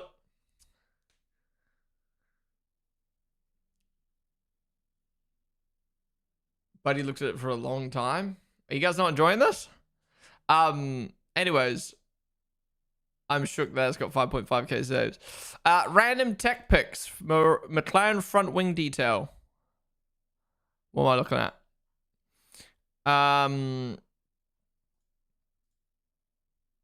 Yeah, that's crazy. Crazy design from the Ferrari garage. According to some telemetry data, Ferrari gained 8 to 10 kilometers per hour on the more on the straights compared to the other.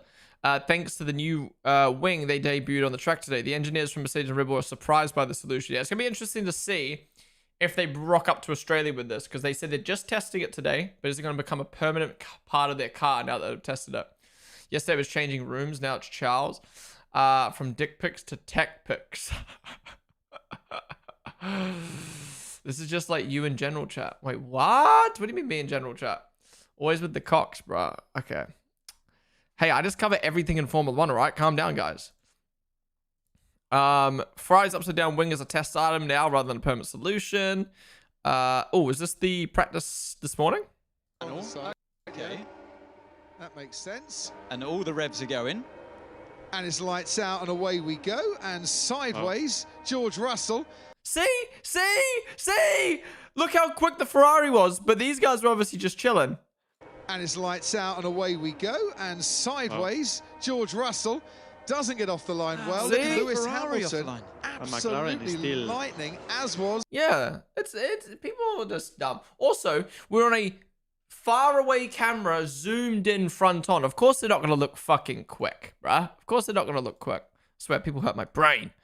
While Mercedes wins the championship, Ferrari's rear wing. Help me, Bert! I saved you. Woohoo! He's already gone. Yeah, but that backflip though. Okay. HP spending millions of dollars to be on the Ferrari, only to see their logos get flipped upside down on the rear wing. So, stories that we have an illegal engine are bullshit. Just like that, our fuel wouldn't meet the standards. Maybe something else will come up tomorrow. Perhaps that I'm in the Epstein files, though I already regret that remark. What? There's no way he actually said this. He's moving bad. That's moving bad. There's a video? Wait, I need to see the video of this. I need to see how he reacts saying that. This explains why it's upside down. Built in the dark, driven in the light. Okay. A lot of chat about things going upside down today. Ferrari expected to enjoy a sizable advantage in the race starts at the beginning of 2026. Although the start procedure has been tweaked, the SF26 still gets off the line extremely well. Other teams, including Mercedes power cars, are facing difficulties. All right, here we go. Maybe tomorrow we're inventing something else. That I don't know. I've been on the Epstein files. God knows what. I mean, I'm. You're not happy with me saying that, no? I was too young. What? Yeah, I mustn't say that. So you make a protest now, no? another. Maybe tomorrow we'll. What a fucking egg, bro. What an egg. Are people mad? What a prick. It's not a laughing matter, for fuck's sake. No, that's nasty. That children being named. Yeah. Yeah. Inventing something else. That I don't know. I've been on the Epstein files. God knows what. Bro, I swear he's been moving mad lately. He's been moving mad lately. Yeah, I mean, I'm not gonna comment it from that standpoint, but in terms of the saying there is no cheating going on, I do obviously feel for Toto. It reminds me of the Red Bull cost cap situation back in 21, where they went over the cost cap by 400,000 pounds or whatever it was, so 100,000 pounds, basically less than a front wing over. They went over the cost cap, and people were saying they cheated, they won the championship because of this. But realistically, you don't win a championship from 400,000 pounds. Realistically, whatever they went over with that amount of money it wouldn't be classed as cheating. Cheating is when you inherently do something to cheat the system and you get caught doing it, right? Obviously, a cost cap is a thing that everyone sees. They weren't hiding anything. They weren't doing anything dodgy. They just went over the cost cap. That's not cheating. They just broke the rules, I guess you could say. And they got punished fairly for that. And, you know, the kind of story around that was they cheated. It's like, that's not what cheating is. You know what I mean? And this is the same with this situation with Merck. It's like, their engine is being investigated for being illegal. But did they cheat? Of course they didn't. They went to the FIA. They said, hey, can we make this engine? The FIA said yes. The FIA then realized they fucked up. Or probably realized they'd fucked up because they don't want this in the sport. And now Mercedes is in the situation where they've technically got an illegal engine, but like they were told they're allowed to build it. And, you know, if you're generally, you gotta be stupid. Well, you're not stupid. You're just uninformed, I think, if you think Mercedes cheated. Like, there's a very, very big difference between cheating and just being outside the rules at the end of the day. And yeah. So I do feel where Toto's frustration is coming from, because it is like, you know, people are calling you cheaters when literally you did everything by the books. It's just your engine happens to be now deemed illegal. But yeah. Anyways, weird comment to make, obviously. Again, like, joking about that stuff, especially as someone in the limelight like that, especially when there's like 3 people in the paddock who are in the files, is kind of crazy. It was almost like he wanted to say something outrageous to deflect from the outrage about his engine. Ezra back, what is up? I'm on the stream. Fred telling you what? Yeah, well, what did Fred say? Was Fred like, you can't say that? Because respect Fred for that. Honestly, the more concerning thing is people saying not to talk about it. Like, hey, I'm in those. Christian's definitely feeling left out. Wasn't the money used for catering? Well, that was the excuse Red Bull used, whether that's true or not. They broke the rules but weren't cheating. Yeah, Fry cheated with oil outlet thing. What if we twin charge the engine? I don't know how accurate these are, but according to ChatGPT, today's long run pace between the top teams were Merck, Red Bull, McLaren. Fry didn't do a long run. Interesting. Not to start the discussion again, lol, but why do they actually say to the FIA, hey, we're going to exceed the 16:1 ratio, but you won't detect it, or just, hey, you won't check the engine while it's running, right? I think it's more like, this is how we're going to build our engines, and the FIA said okay. Similar to the NFL, if you go over the salary cap, you're restricted from player movement and face fines until you clear space by releasing players. Not really cheating if you're being actively punished by the system. Exactly. It's one of those things where, like, how do you word this? Like, if Red Bull went over by £5 million, you're going to get punished for it. I guess there's an argument, if you go over by £5 million, then that £5 million helped you win the championship. Could that be deemed cheating? Blah, blah, blah. But then they would have probably lost the championship if they went over by that amount, because they would have lost points for it.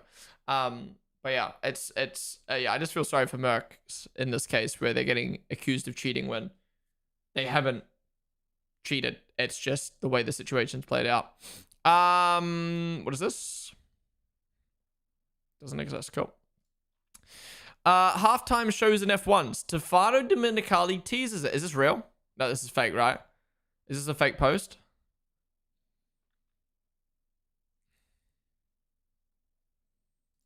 Anyways, we want every Grand Prix to feel like a Super Bowl. The first step to achieve it is to throw a red flag halfway through the race, put a 50-minute concert. I've seen a lot of fans asking for it online. Okay, but I should have read the fucking quote before I asked if it was real or not. Because I was going to say, F1 having like a big show, I mean, I wouldn't be opposed to having not a halftime show, but like an act before the race, but that already happens anyway, just not to a grand level. Yo! Wait, that actually looks big. That actually looks big. What the fuck? First analysis. Ferrari reportedly running their rear wings upside down. Wait, what is this?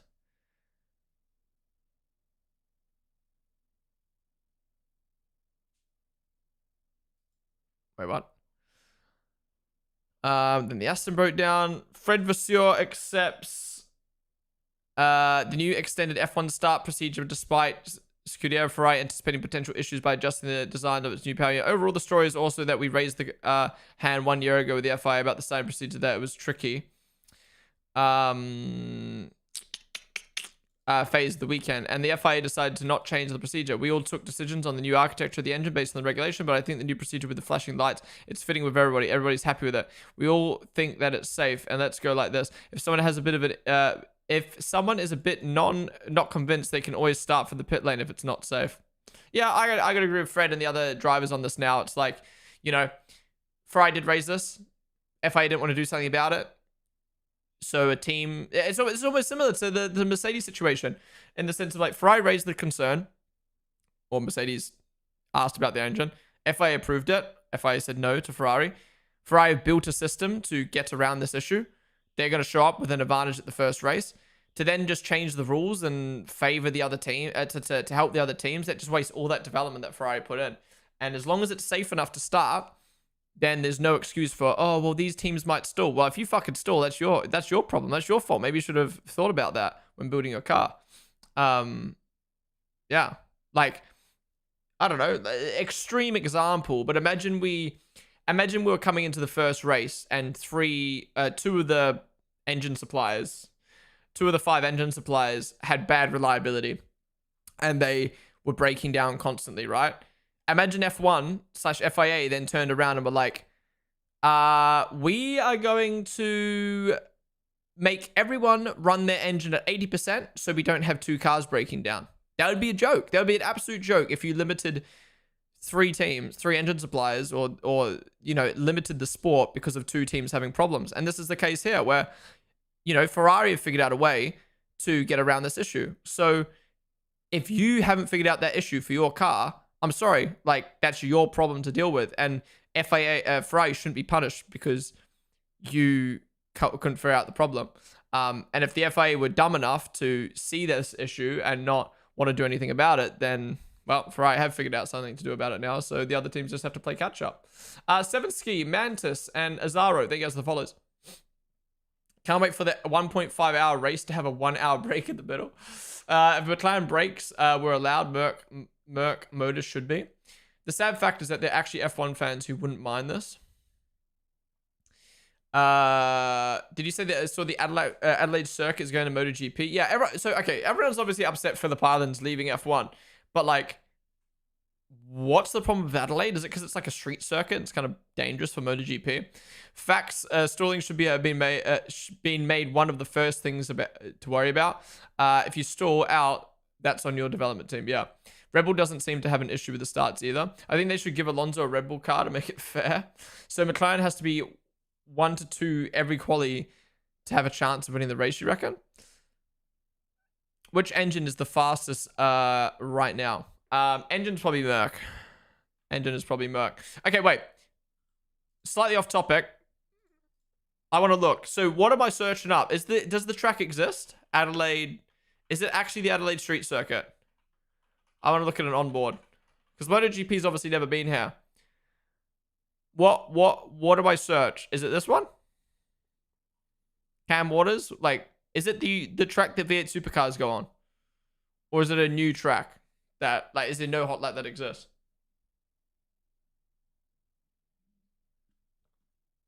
It's a proposed circuit. Not sure it's the same.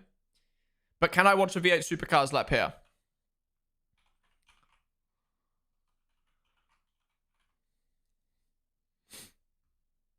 Yay or nay? MotoGP Adelaide.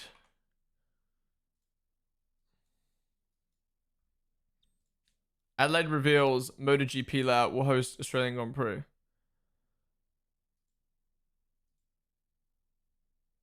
And then Supercars Adelaide track layout. So it's kind of similar.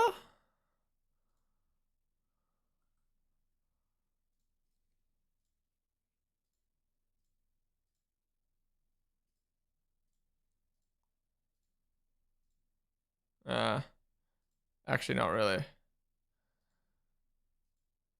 Yeah, it's not. Is it in, wait, is it even in the same area? Or am I just... Oh, it's not even in the same fucking area. Wait. Okay. So can I watch a hot lap? Or even some portion of the lap? Because all I see is people complaining about this track. But like, if we haven't raced there, why are people complaining? Shut up. You can do that in 2022, I think. It feels so wrong to see Colapinto constantly in the top 10. It's like during Monaco, but for MotoGP, of course, it's not the same, but yeah. Well, yeah, I know it's not going to be the exact same, but... Because Motorbike in Warwick was dead. Imagine if they made the Albert Park layout in Adelaide. It's upside down. Oh, so... Okay. Can I watch this Cam Waters hot lap and get a vibe of the track? Yay or nay? Can I watch this? Or nah? I can. Alright, and will give me a rough idea. So you're telling me we're going to see MotoGP around this track. Why is the quality bum?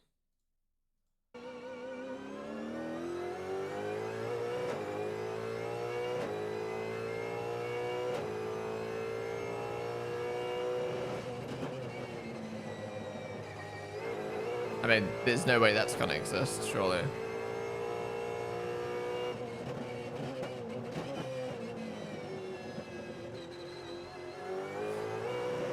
Yeah, this does not look like it suits motorbikes at all.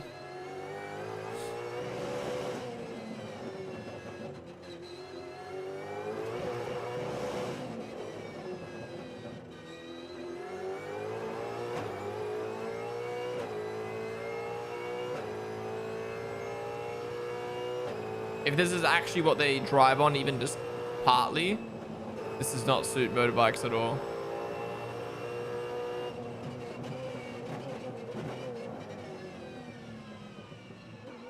Pick up Macau GP. I've watched Macau GP a couple times on stream.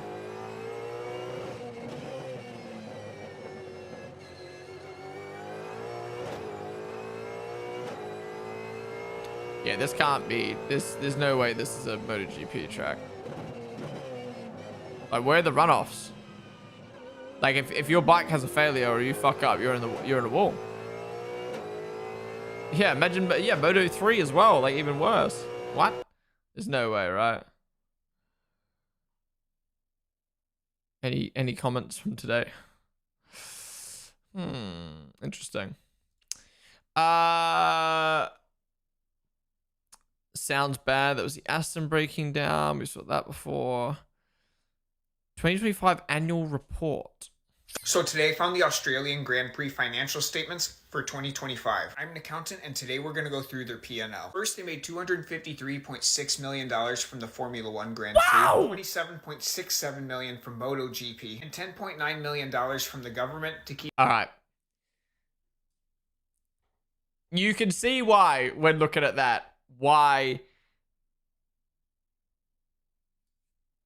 they don't see the point in investing in MotoGP if it's only making 27 million compared to the 260 million in F1.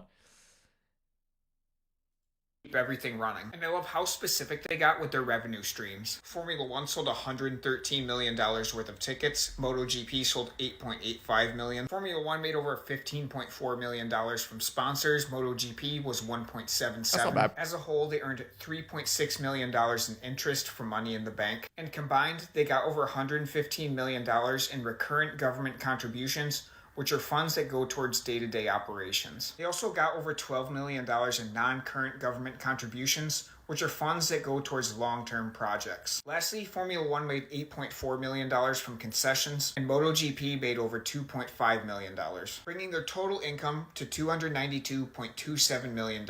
But now we have expenses, and there's a ton of them. Formula One spent over $122 million on event management. So MotoGP runs at a loss. MotoGP spent over $19 million, and that covers things like staff, hosting fees, and concessions for normal ticket holders. $89 million was spent on recurrent engineering, which is basically event setup, and almost $75 million of that came from Formula One setup. Between Formula One and MotoGP, they only spent $4.1 million on marketing. F1 I'm sorry, but cost $40 million for a MotoGP race at a permanent track? Really? $8 million, and I know I just mentioned concessions, but this is for high-end areas like the paddock, which is tracked separately from normal concessions. Lastly, as a whole, they spent $35.2 million on admin costs, which covers things like HR, accounting, and legal. Altogether, F1 cost $247.5 million, but brought in $253.6 million. Meanwhile, MotoGP cost $40 million, but only brought in $27.67 million. I mean, again, kind of come back to the conversation we were talking about before, right?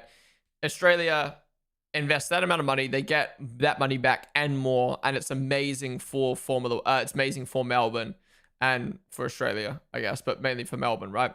MotoGP runs at a loss. Obviously, you could argue, like, when you're doing stuff like this, it runs at a loss because you want to, you know, it's for tourism advertisement and stuff like that. But yeah, I guess at some point, it's like, how much do you want to keep running at a loss, and how much is it really benefiting you? Now, these are consolidated financial statements, which basically means they combine both events as a whole. With that said, Formula One's success covered MotoGP's shortcomings, so as a whole, their gross profit was $4.67 million, which is in blue. There were some financial adjustments related to foreign currency that I don't feel like explaining, but basically it lowered their net income by $6.2 million. Yeah, exactly. Sometimes running at a loss is fine because, like, let's say you spend $3 million on advertising on TV. You're not going to make that money back. You're spending $3 million. If you can invest $250 million into an Australian Grand Prix, into an F1 Grand Prix, and you get $250 million back, not only are you getting something that fans love and that people love and whatnot, and you're running it at an even, but, like, you're getting so much advertising. You're advertising in Formula One, you're getting advertising on TV, you're getting making people happy, like, it's helping the jobs, and, like, yeah. Into the red, meaning they lost $1.6 million in 2025, which really isn't that bad because overall it brought over $324 million worth of economic output to the area. There's a lot to go through in this, so let me know what you really want to know how much that is split F1 versus MotoGP, though. That's what I want to know. How much did MotoGP bring versus how much did F1 bring? Because if MotoGP brings a good amount, then yeah, it should stay, but I suspect it's not that much. I just wanted to say that and see what the reaction was from everyone. Lando's a rage beta. What is this?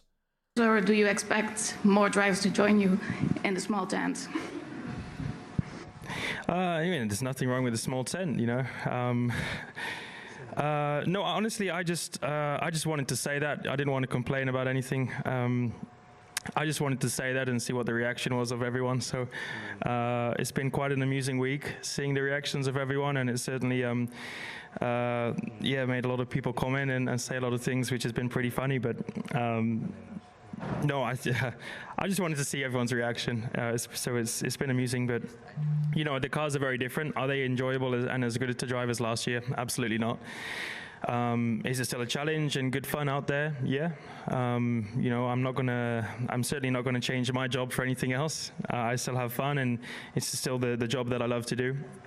but it's certainly very different. Is it, you know, as pure? Is it as beautiful to drive as last year? Does it look as incredible? Yeah, definitely not. And I agree with Max on a lot of comments. Probably most. This might be the most I've ever been annoyed at this man.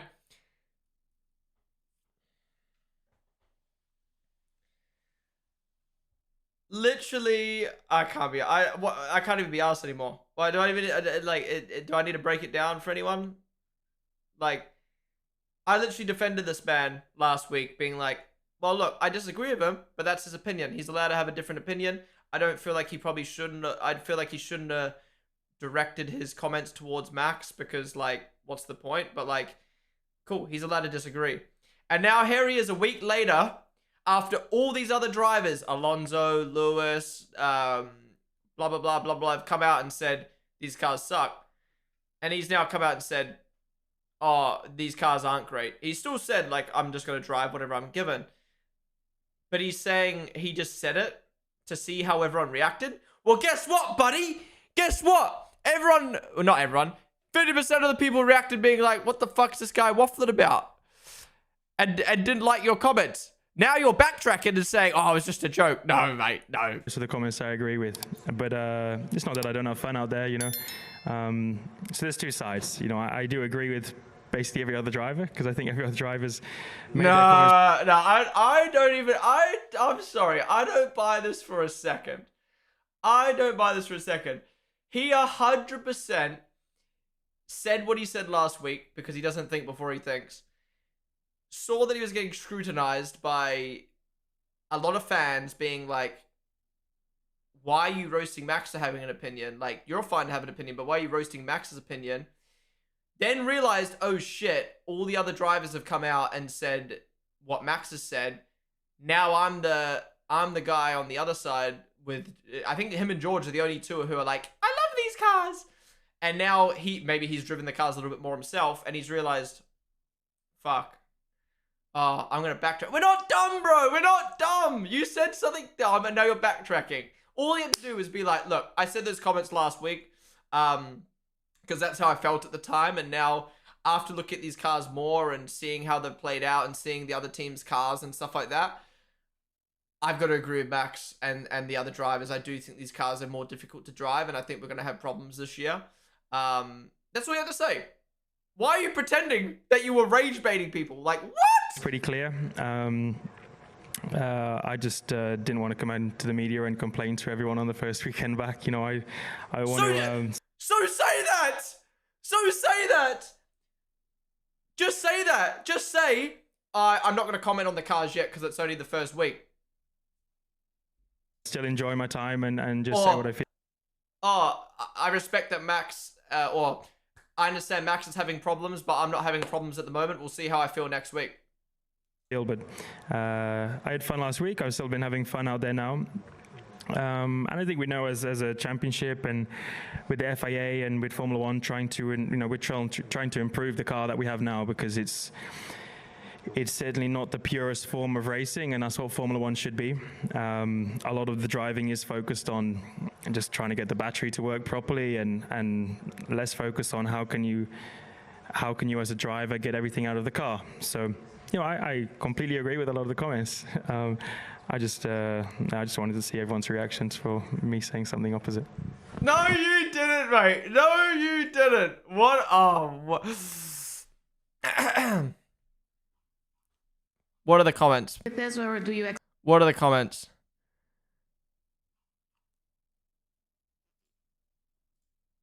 How do I view the quote tweets? What? Where are the quote tweets? Honestly, what people are saying about this.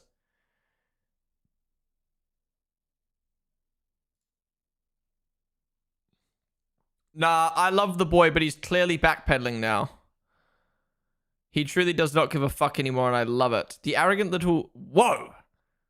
Whoa! Okay. Well, how do I view the quote tweets? Ragebait King. He's a master in ragebait category. It's impossible not to love him. He's not rage baiting! You're for it.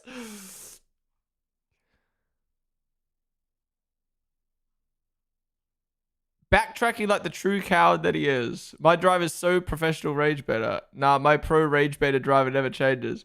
He definitely has a burner account where he rage baits people.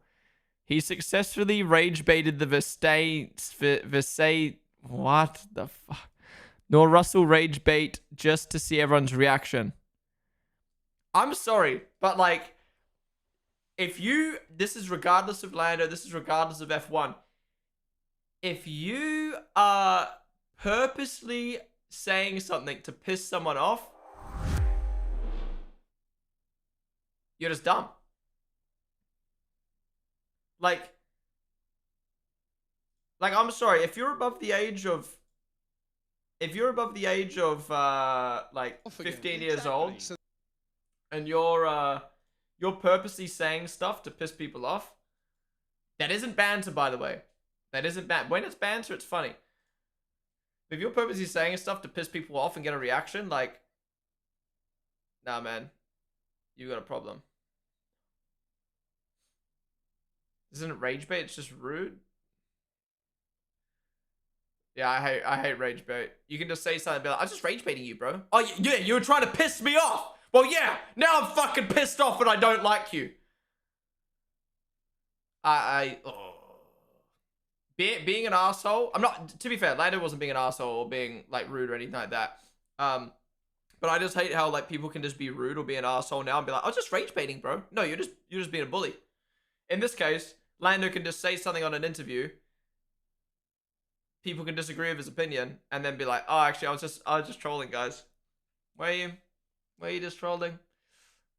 Honestly, that's actually really annoyed me. Like, I sat on a stream for an hour last week discussing how there's two camps and like, oh, I was defending Lando. I was like, look, Lando's got his own opinion. I disagree with him. I don't think he should have said this. Literally chatted about it for an hour just for this man a week later to be like, guys, I was trolling.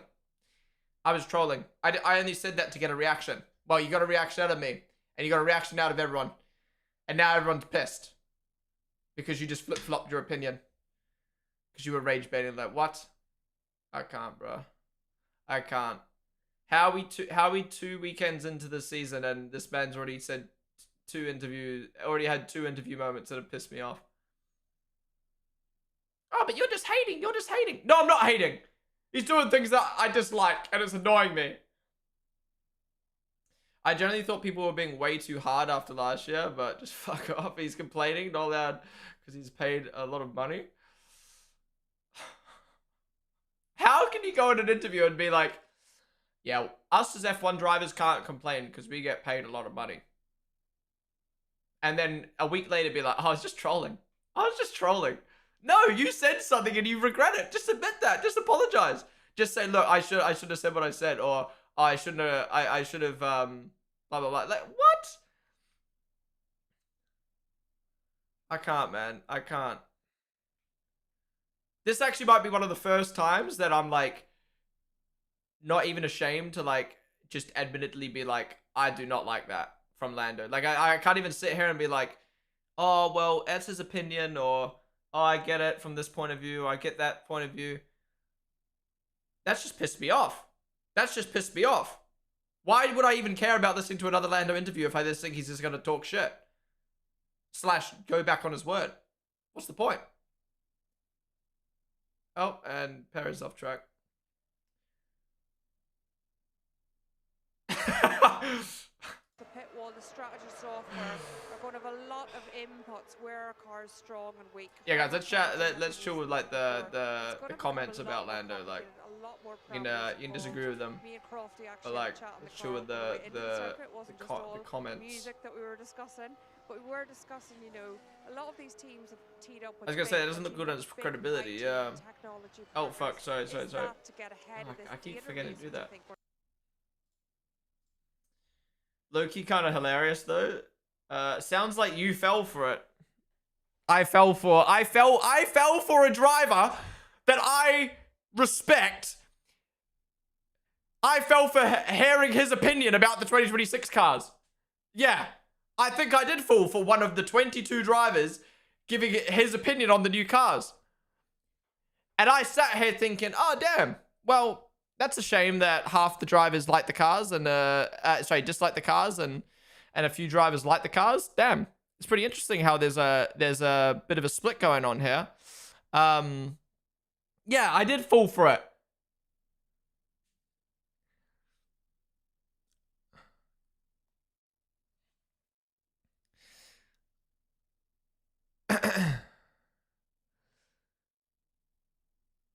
Acting like the Lando was the first driver to rage bait. No, that's not the point. That is not the point. You're missing the point here. You're missing the point. That's not rage bait. Everyone was looking forward to hearing the drivers' opinions on the cars last week. Max came out and said he does not like the cars. And to be fair, made some maybe over the top comments that is negative for the sport about the cars. Even though it'd only been 1 week or 2 weeks driving the cars, right? Lando then responded to that being like, well, if Max doesn't like it, get out of the sport, he should retire. No one should complain because we get paid millions of dollars to drive these cars, and said that he likes the cars. And a week later has now backtracked on that opinion and said, oh, I was just rage baiting. I was just trolling. Everyone was looking forward. Journalists, media, content creators, fans were looking forward to hearing the drivers' opinions on the cars. And I've heard an F1 driver go, oh, I really like the cars. Blah, blah, blah. And then kind of throwing shots at the drivers who don't like the cars. And now a week later is going, actually, yeah, these cars are a bit of a struggle and they've got a lot of problems. I was just rage baiting, lol. So you just wasted my time. You just wasted my time listening to your interview then if you were just trolling. I wanted to hear your opinion, but I guess you were just trolling. You just weren't even being serious. He's still saying they were fun to drive at points, so not entirely opposite. I mean, he said he's enjoying learning the cars, which again I agree with last week. I said I respect Lando for just kind of taking whatever cars he's got, car he's gonna get, and that mindset of like, I'm just gonna drive them to the best of my ability. You know, compared to drivers like Alonso and Max who are like, I just want to drive the best. I want to drive the best cars.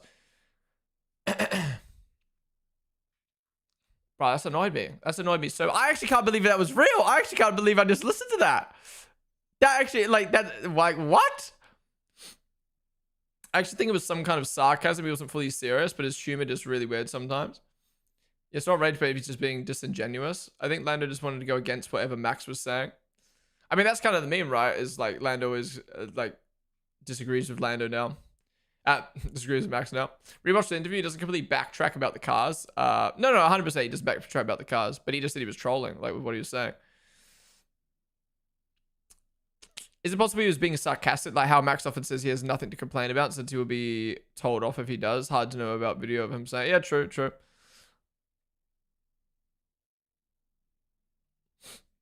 Well, this is what happens when you don't read the whole thing. Lando did complain last week, but no one saw that part. No, I heard Lando said, the thing was, Lando said similar to what you said. What Lando said in that interview is similar to what he said last week. But he kind of went hard at Max / at the time it was only Max, right? At the time it was only Max who was complaining. Since then we've had a lot more drivers come out, team members come out and be like, there's a problem with these cars. And fans as well, from what they've seen and their opinion. And now he's still saying his opinion, but he's just flipping it to not roast the people who disagree. Basically contradicted himself. Regardless if he complained, he still said he will complain about making millions. I completely don't think he is backpedaling at all, reading it too deep into it. It's a sense of humor. Most may not like it, but it's his humor. Well, I guess in that case, I don't think Lando's funny at all. If he's going to go into yeah, I guess brutally honest, at the end of the day, I don't think Lando's funny at all, in my opinion. Going into an interview and just saying shit, and then a week later just backpedaling and being like, actually, I was trolling. Like, there's being funny and there's just like, I don't know, like, there's being funny in an interview and there's just like taking the piss.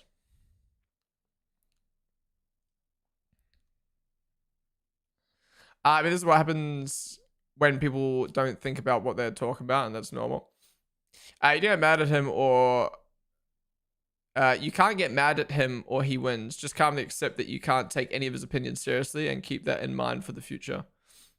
Wait, you can't get mad at him or he wins? Wait, what do you mean by that, Gripper? Lando just takes the piss. He's just stupid and doesn't really think. Lando is the Gen Z David Hill. Have you changed your name on Discord for that yet?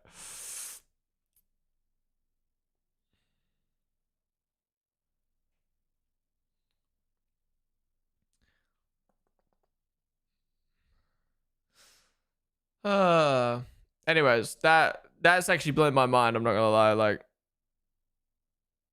I was really hoping Lando would just come in with some new, like, not new, but like,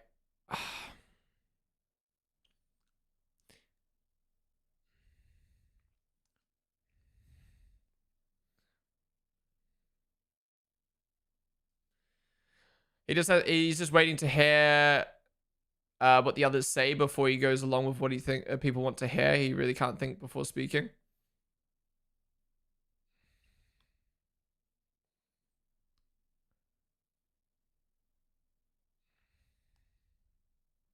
Hamilton's on a really good race sim right now. I want to see Perez pump out a 131 right now. That's what I want to see.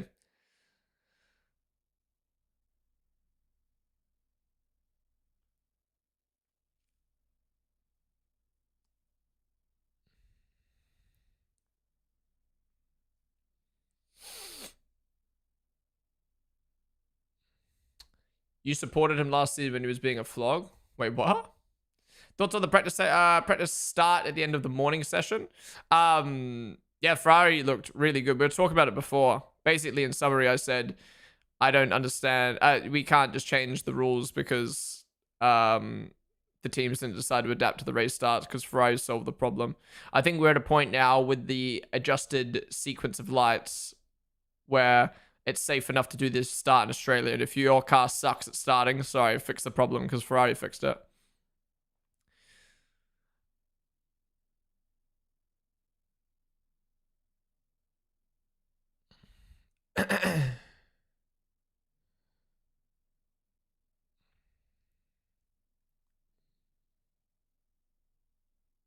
If they change the rules, Ferrari's cooked since they have a smaller turbo for no reason. Ferrari cooked with a rear wing backflip though. I really hope Ferrari show up to the first race with that reverse wing because it actually looks like it's quicker. All right, Perez goes ahead of Liam.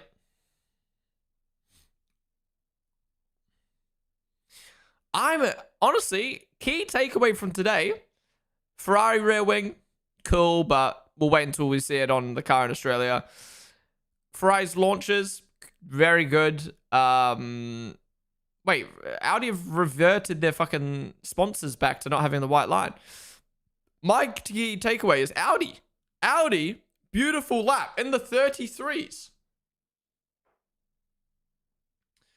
Apparently, people are saying FIA is telling drivers not to complain about the new cars during conference. Only 2 drivers complain about overtaking, and others, like Lando, agree with thumbs up. Interesting.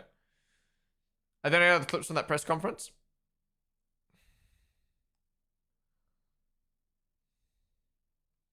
Wait, testing 2? Oh my god, I forgot there was F1. What's up, Arvid? Georgia Legatus. GJB. HDTML. Thank you guys for the follows. Oh, now they made the sponsors white on top of the Audi. What the fuck? Bro, they're literally testing their livery during all these tests. They're changing something every week. Every sesh.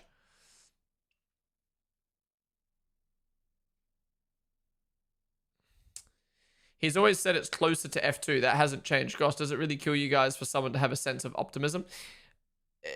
Look, Darkstar, I completely get where you're coming from. And like, I agree with the optimism and staying positive. And I respect drivers like Lando, Charles, George, where it's like, it doesn't matter what cars they get, they'll drive them to their best of their ability. Because they're there to drive Formula 1 cars, not to drive they're just there to be in the sport, right? Those 3 drivers want to be in the sport, right? But I'm not criticizing Lando for what he's saying. I'm not criticizing Lando for him saying he doesn't like for him saying he likes the cars. It's completely fine for him to say he likes the cars. I literally, like, it's good to hear that some drivers like the cars and some drivers don't, because that gives me hope as a fan that, okay, even though the cars look rough and Max is saying they're rough, at least some drivers like the cars. So it's got nothing to do with what he said. It's the act of saying something in an interview, kind of disregarding Max's opinion, or not necessarily attacking Max, but kind of popping shots at Max, being like, well, if he wants to retire, retire. And then when people disagree with them, the next week coming in and backtracking. Either own what you said or apologize. Don't play it off as like it was a joke. That's my problem. Not what he said, it's how he was saying it. Just noticed Max has hit over 100 laps. Damn.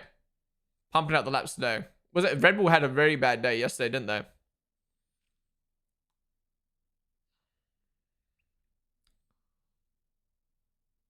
Sabona. I think it's simple as Lando wanted to be positive to avoid receiving the hate he usually gets for being negative, but he has now gone about this all wrong. It's not a big deal, to be honest. Yeah, no, fair. I mean, yeah, right. But then again, this is a problem with Lando where he worries too much about what people think of him. So if you're right in that sense of like, he was worried about people criticizing him for being negative. Well, who cares? If your opinion is you don't like the cars, then say you don't like the cars. Who cares what people think? You know what I mean? Like, there's people out there saying Max is always negative. He's always complaining about the cars, which he is. But at least he sticks to his opinion of he doesn't like the cars. So I guess that is a problem in itself. Like, just don't worry about what other people are going to say. Just stick to your opinion. Don't flip-flop depending on what the interview is for and who's listening and what the fans are going to think. Just be yourself, man. Be yourself.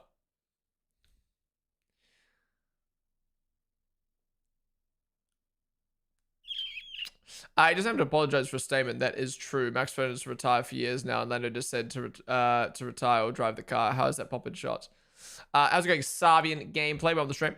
I mean, it wasn't necessarily popping shots at Max, right? But it was more just like the attitude. His attitude was, if you're going to complain about why complain about the regs?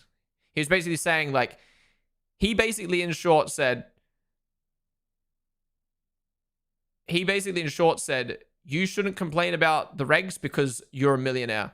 You should shut up and you should drive the car because you're a millionaire. That's basically what he said. And now, after half the grid's come out saying these cars are rough, we don't like the cars, blah, blah, he's now this week gone, oh, no, I was just trolling. I also think these cars are rough to drive. Then why say that? Oh, because I was trolling. What was the point of that? Now you just look like someone who can't stick to their opinion, or is backtracking, or is contradicting themselves. You know, I agree with you, Ponden. I agree with drivers having different opinions. I think that's good. I don't think he should be backtracking either. Just be honest with what he feels. At the same time, the media did ask him specifically about Max's opinion, and that he shouldn't have to speak on Max's thoughts. He's not Max. No, 100%. No, 100%. I mean, that's where the media comes into it a lot, right? But you have to not bite as a driver. You know what I mean? You have to not bite. And like, if the media is asking you about another driver and you respond, like, they're gonna eat that up. And I gotta agree. You know, Liam talked about it recently on the podcast. He talked about how, like, oh, what was the example Liam gave in the podcast? Liam gave an example in the podcast. Oh, he was on the Screaming Meals.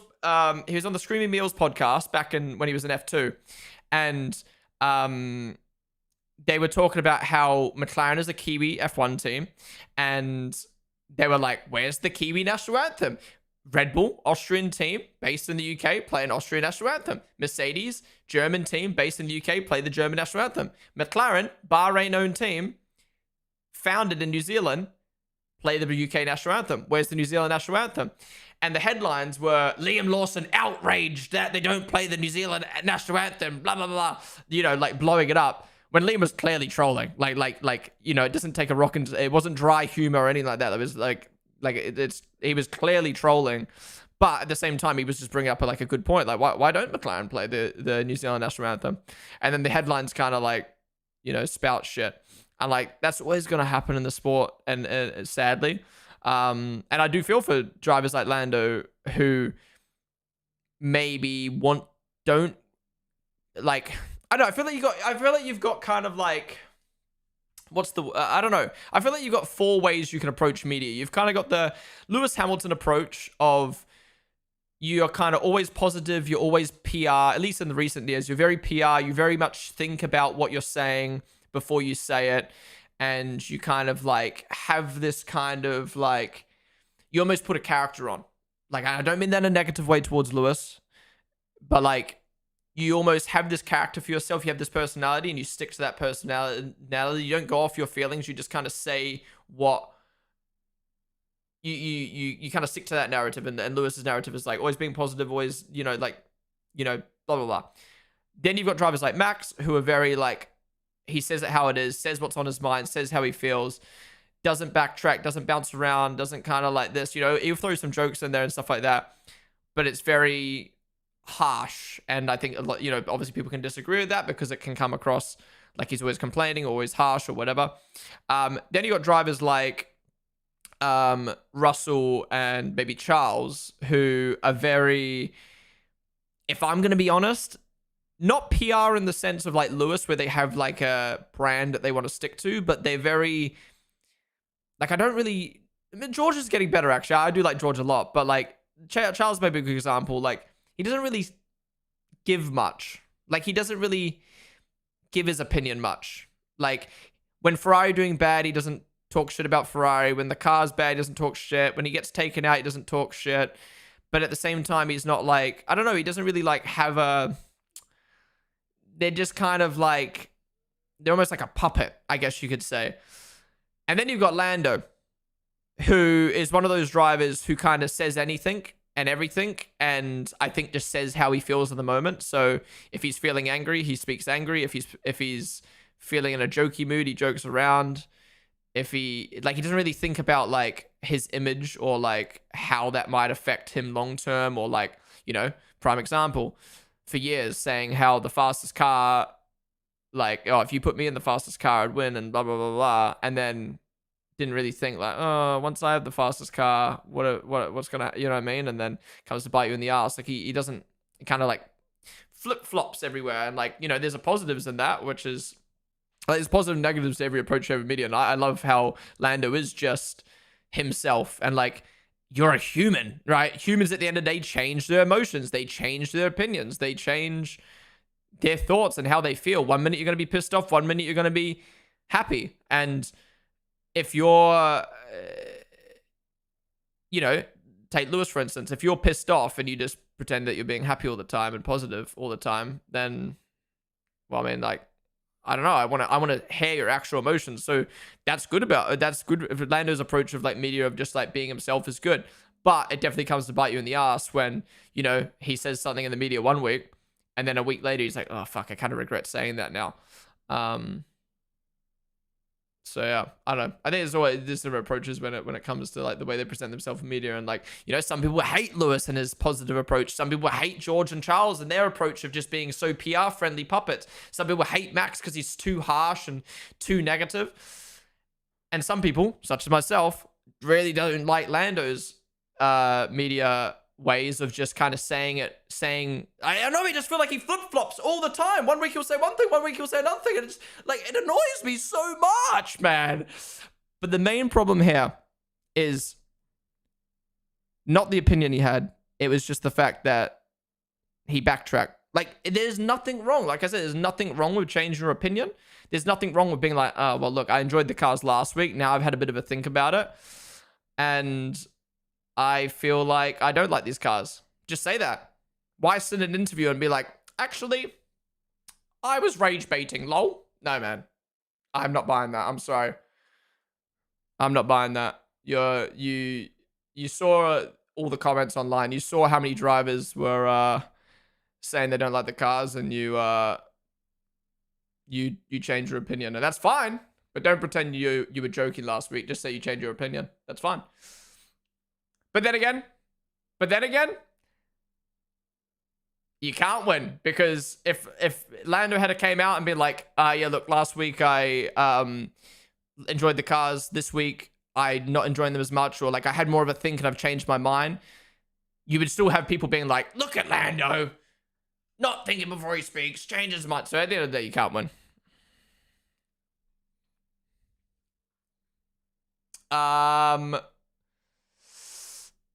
All right, what we guys saying? That's my rant done.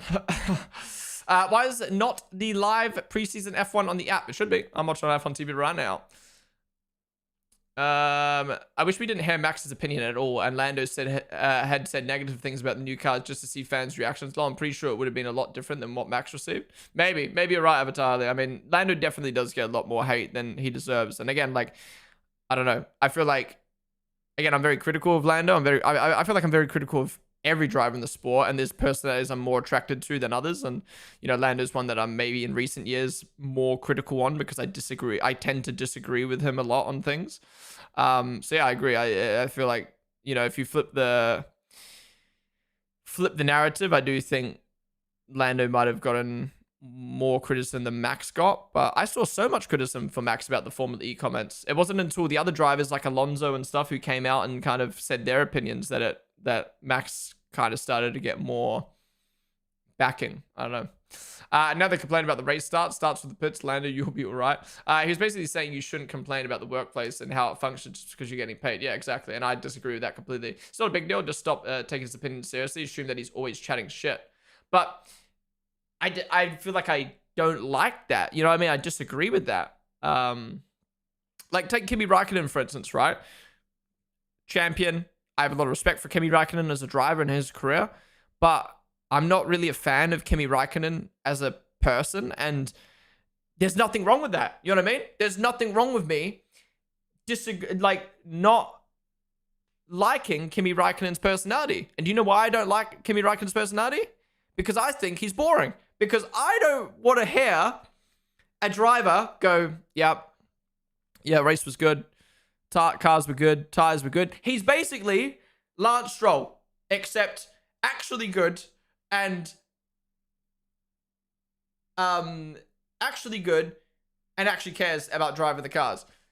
They're both the same in the sense of they give nothing in interviews, and like there's nothing wrong with me not liking Kimi Raikkonen's personality. I'm just not attracted to that type of person. I want to hear drivers' thoughts.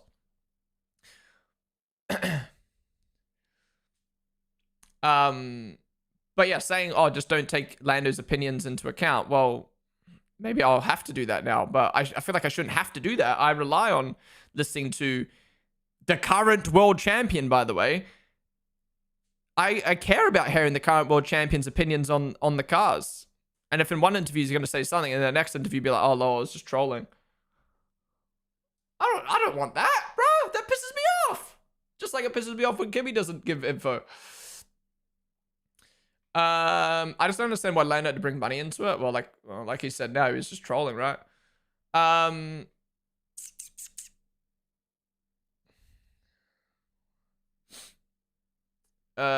remember this. The media is honestly just such a bait. Liam's point was perfecting valid.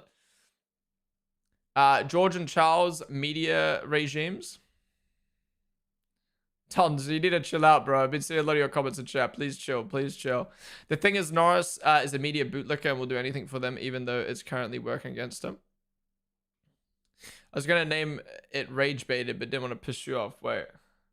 What is this emote? Where's it gone? What the fuck?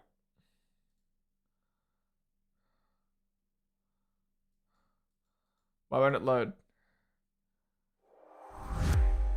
Why won't it load?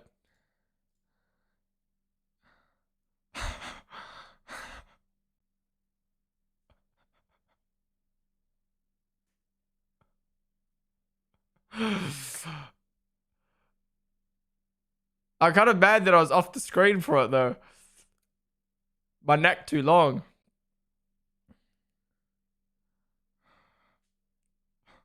I realize that could be two separate emotes, but what do we name it though, man? What do we name it though? Oh, I'm not signed in.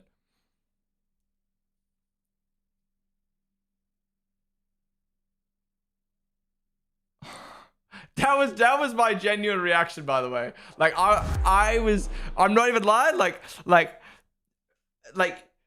I see a lot. Obviously, there's a lot of people in chat being like, "Why do you care?" Or like, "Oh, it's not that big of a deal," and blah blah. And it's not. It's not. Obviously, I'm a F1 content creator who's been streaming for 3 hours talking about all things Formula One. Like, I love to talk about things at depth and giving my opinion. Otherwise, I'd stream for 1 hour and just not talk. But like, you got to remember the context of things. Of like, last week I heard Lando's comments and a lot of people were freaking out and being like, what Lando was said was so wrong. And then there was on the other side of things being like, well, what's wrong with Lando said? And I was kind of in the middle about it, of just like, I defended him in the sense of like, he's allowed to have an opinion, but I disagree with certain things. We had like an hour conversation about the whole Max versus Lando. Oh, the cars, where the reg's going to be like, oh, it's so interesting how the drivers disagree, blah, blah, blah, blah. And then a week later, I was just listening to that. I was fucking shook. Like, I can't believe, like, I've been rage baited, guys. I've been rage baited. I like Lando taking it to Max, just saying the car isn't great. All fans copying his opinion and taking it to Max, and now Lando agree with Max. Will the fans now take it to Lando? It depends what you see online as well, though, right? What was the quote that he backtracked? I don't use Twitter, so I can't access the clips and whatnot. He not backtracking, but he basically said no driver should complain about these new regular cars because we're all getting paid millions. This is why I like a bit of content, even though we have different favorites. I absolutely find common ground with wanting drivers to be true to themselves. Much respect. I appreciate that. I appreciate having a discussion about it, Darkstar. He annoyed me the most after Singapore. Cameron was wrong. Don't worry, he'll flip-flop again and win you over. Lando and Maggie broke up. It seems like he said that in the video, but I don't know, wait for official confirmation on that. I hate all the girlfriend, like, private life stuff. Like, I saw a post being like, Maggie and Lando broke up, and the top comment was literally, the last time they liked each other's post was back in December, and it's like, how do you know that? Max and Piastri started a race run at similar time, and Piastri is lapping faster than Max. Mason Bills in the bits. Just don't understand why Lando had to bring the money into it. Seems like it points out he only drives for the money. Max doesn't. Well, yeah, that too. I just like the fact that in a time where people are trying to gather information and be serious, he's trying to joke. I agree. Have you scrolled through Discord? Oh no, we were scrolling through Discord, then we got distracted by that fucking press conference. How's it going though, partners? Welcome to the stream.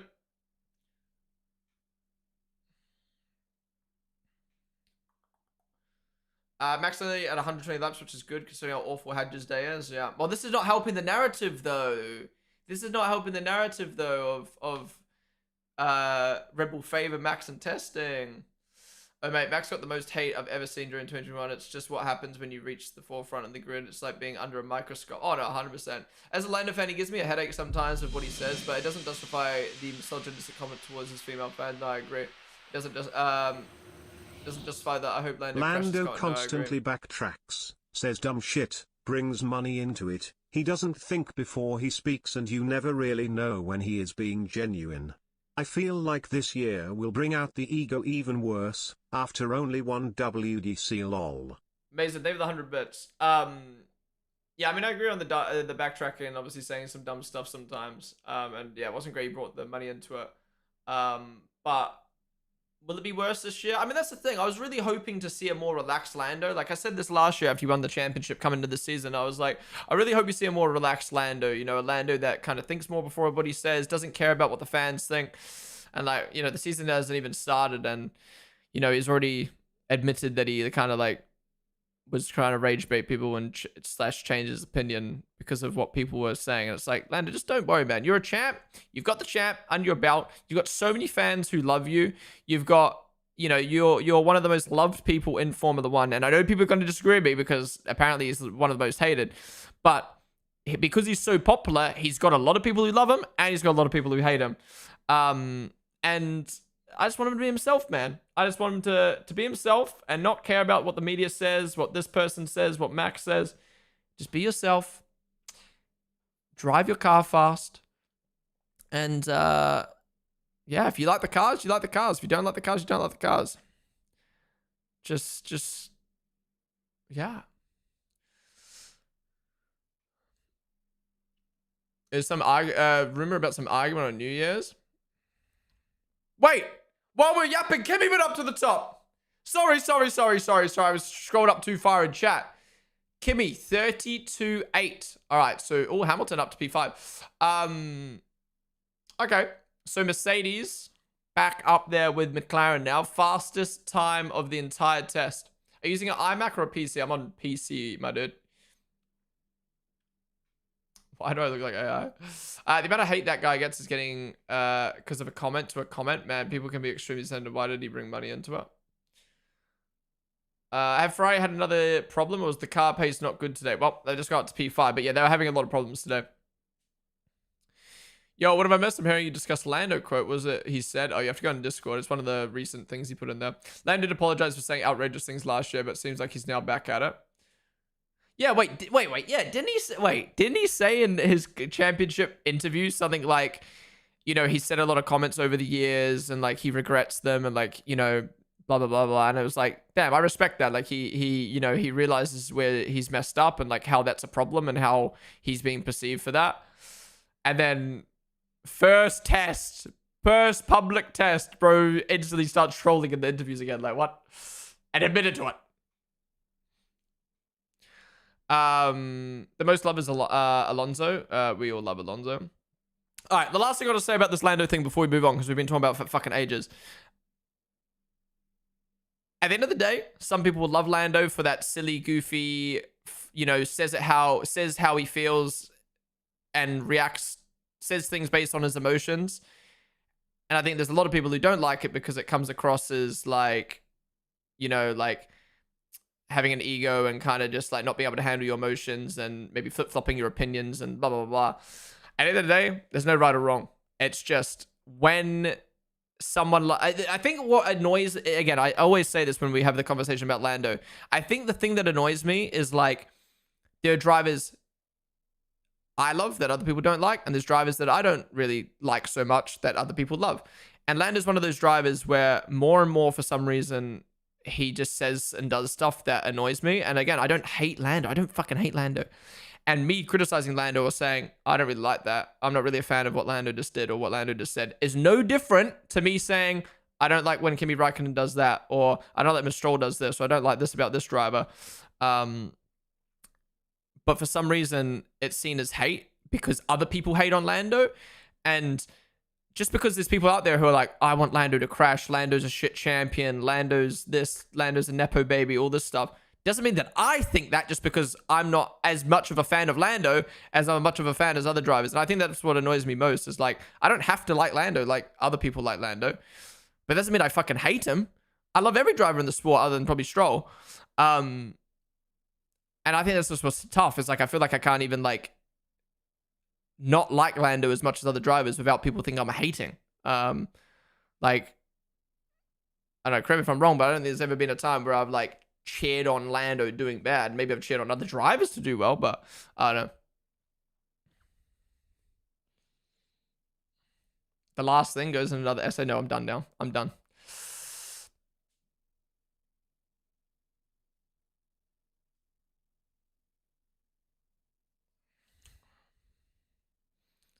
It's testing. He's testing the waters with his quotes as well. Poor Stroll. I mean, Stroll's just... There's nothing about Stroll that I like.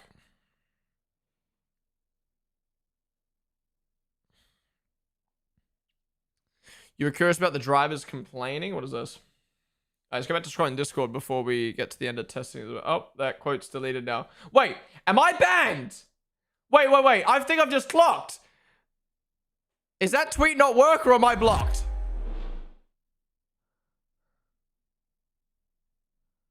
Okay, it's deleted. Okay.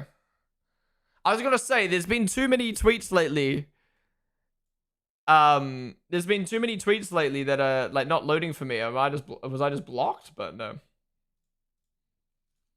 All right, back to scrolling Discord.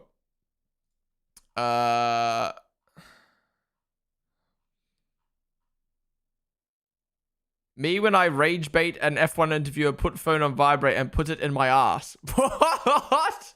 What?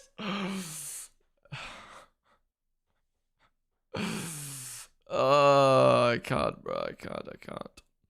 Total Wolf calls suggestions Mercedes engine is illegal total bullshit and says the compression ratio rose a storm in a teacup ahead of the upcoming vote on extra testing from August. Aston Martin is the only team that hasn't completed a race simulation in preseason. Can we get a round of applause for Aston Martin? 10-year plan. Millions of dollars thrown at Adrian Newey. New facilities. Fernando Alonso.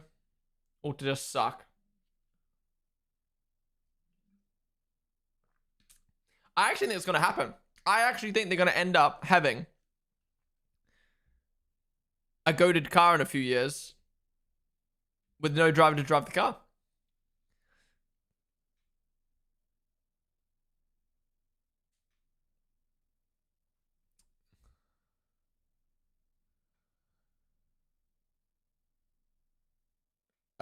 Franco has done good laps. Could be good for Alpine. Team of champions doesn't make a champion team. Do you think VCARB would be a better team if they were independent from Red Bull? I mean, probably, right? Because obviously, I assume all the best staff just go to Red Bull. More money goes to Red Bull. If they're an individual team, then that team would have more individual focus. But then you could also argue they would maybe be worse because they don't have the... Like, I mean, it's not that like they share information or anything like that. They obviously don't, but like, you got what I mean? I don't know. They have their own drivers and whatnot.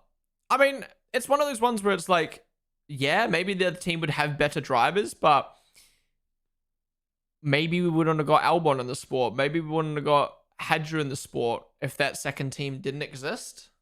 Like, I don't know. I think it's great for the sport. I've always said I actually love the fact that we've got two Red Bull teams in the sport. Two like a sister team and a main team and a sister team in the sport. I would actually really love if there was another team with a sister team on the grid. I think it really adds a nice, like, I don't know. I think it helps the sport. So yeah, I think there's negatives that come with a sister team, but I don't know. I think it's a massive positive for the sport. I can see why people have a problem, like with the fact that, like, you know, there could be cheating or whatever involved and stuff like that. Because people just see two Red Bull logos and go, ah. But yeah, I think it's been a massive for the sport being able to have a team that funnels young drivers, two teams that kind of like, I don't know, it's like a family, but it's separate. Like, what's an example you could use in another sport? Like, I don't even know if there's any other sports that really, like, I don't know. Like, is there any sports where there's like two teams? Like,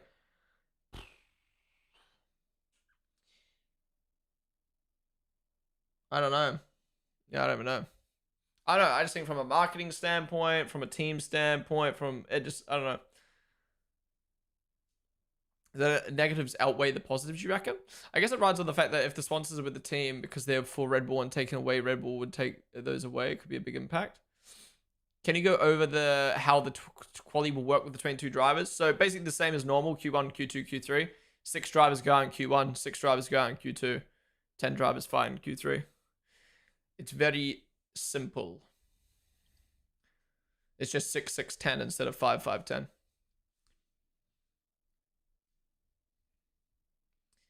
I would love to see a V-Carb finish ahead of both Red Bulls. I'm fairly sure that happened a few times last year, didn't it? I keep wondering what I did in another life to have to suffer so much. I've heard quieter Mascalet says in Valencia than that Aston Martin blowing up. Holy fuck. Total Wolf and Lauren Beck is currently having a chat. Why is he always pulling that face, bro? The video is worse. We looked at that already. I saw someone in chat say, why are you shitting on Lando for rage baiting but not shitting on Toto Wolff for his comment? Look, at the end of the day, I mean, Toto, this is the first time Toto has done something that I like would disagree with necessarily. Like he doesn't like do if he was doing this all the time, then yeah, but you know, like, I'm not saying I'm letting it slide, but it's like, you know, it's a one-off for now. But yeah, so it's probably not the smartest thing to joke about something like that that's so serious. Yeah, it's not great to also deflect kind of what the problem is by saying something so outrageous to kind of, I don't even know. But yeah, it was good that Fred kind of like called him out on it. I don't even know, like, what even made him decide to say that? Like, what? Like, he could have said anything and he said that? Would you rather have 6 out than another 6 out, other than 10 final for pole, or 5 than 12? Now, 6 and 10's better. I think 12 cars in Q3 would be weird.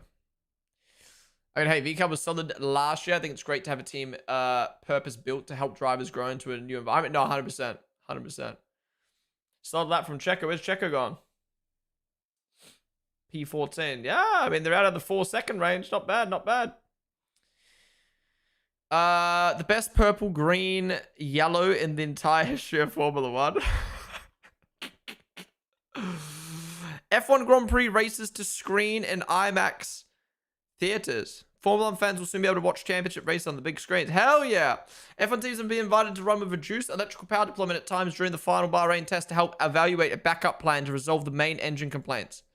What? Am I interpreting this correctly? Formula teams have been invited to... Wait, is it like... Can I like highlight the word and like get like Brian to read it for me?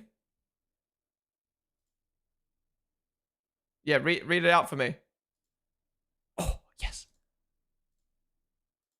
Hi, this is a preview. No, read it for me, please. Read it. Hi, this Shut is up. a preview. How do I get him to read it? Hi, this is a... Hi, this is a preview. How do I get him to read it, bruh? Press the play. I am! Hi, this is a preview. Oh.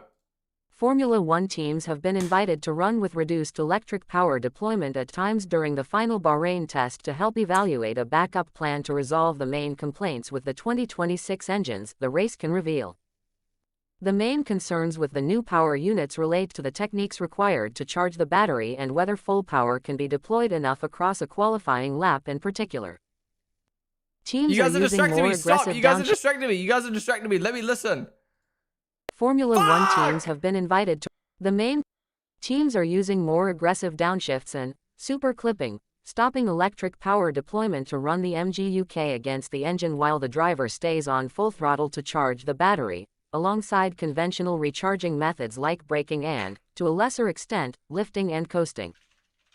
Optimization of the engines has improved significantly over the 3 weeks of testing from Barcelona and the 2 Bahrain events, but drivers have complained about the compromises required to maximize charging and deployment across a lap.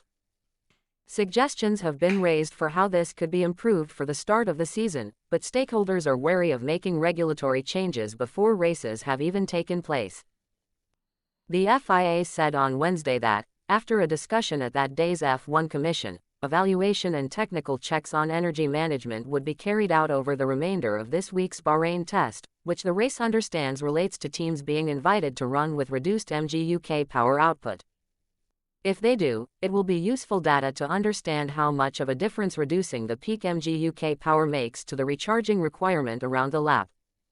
Effectively, the question is, would it be better to run with a lower peak power in racing conditions but be able to use that power more often? It is a backup plan the FIA has had in mind for a long time and was even discussed early last year, although different figures have been suggested in the paddock for what it should be reduced to 350 kilowatts down to 300 kilowatts, for example, or as low as 200 kilowatts.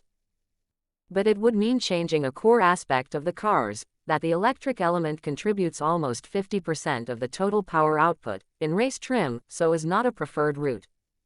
Neither is another mooted option of just allowing the teams to use and burn more fuel to work the internal combustion engine harder.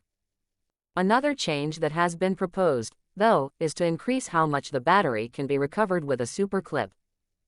Presently, the rules do not allow the MG UK to run as a generator beyond 250 kilowatts, as this prevents reducing the overall engine power output and speed too much. But McLaren suggested that allowing the MG UK to work at full capacity in reverse, so 350 kilowatts, would eliminate the need for lifting and coasting, for example. What is unclear, and why experimenting with different methods in testing has been discussed before the season begins, is how much of a benefit any such changes would actually yield, hence the desire to test. Stakeholders seem to agree it is prudent to wait until there is a decent sample set of races to fully understand the situation, especially as the season begins in Australia where the track is not going to afford. That means many are braced for Melbourne featuring aggressive harvesting tactics, and there is general agreement that it is wise to be proactive in assessing the options that would be the lightest. Grand Prix Drivers Association Director Carlos Sainz. Okay. So basically they're looking at reducing the maximum power but allowing that power to be used more when you use the battery. Okay. Interesting. Wasn't expecting something like that from Toady. Just know some people are going to try and place it into it. Now that you meant, yeah, true. Shout out. Ponden cannot Google read more than 10 words confirmed. Next step, 5 times zoomed in websites and magnifying glasses, head 2 centimeters from the screen. Come on Pandy boy, might need to go to Specsavers. Might not be the best idea to get you in a fake car if you can't see properly. Oh, no, Kissing face emoji. I'll be fine. Kissing face emoji. Base bills over 100 bits. I kind of like that reading it to me. That gave me a little time to rest the vocal cords and have a listen. It's just annoying though. I want it to read better. What's the AI where like you hear like breaths and stuff? Like the real one. What's next? You're gonna make the text 3 times larger? Yeah. Using reading mode and getting distracted by reading our messages. Let me, I'll just read it at this point. Yeah. That wasn't that great of an idea. I don't know. That's interesting though, man. I read a lot of papers that I needed to read for my university like this because after years of study, I just know I don't remember anything when I read. Well, I do remember a lot of things I had. That's good. To be honest, I like that I found that feature because yeah, if you're like want to read something, but you like want to go to the toilet, you can just quickly chuck it on on reading mode and it reads it too. Oscar trying to find his way out of McLaren where he can.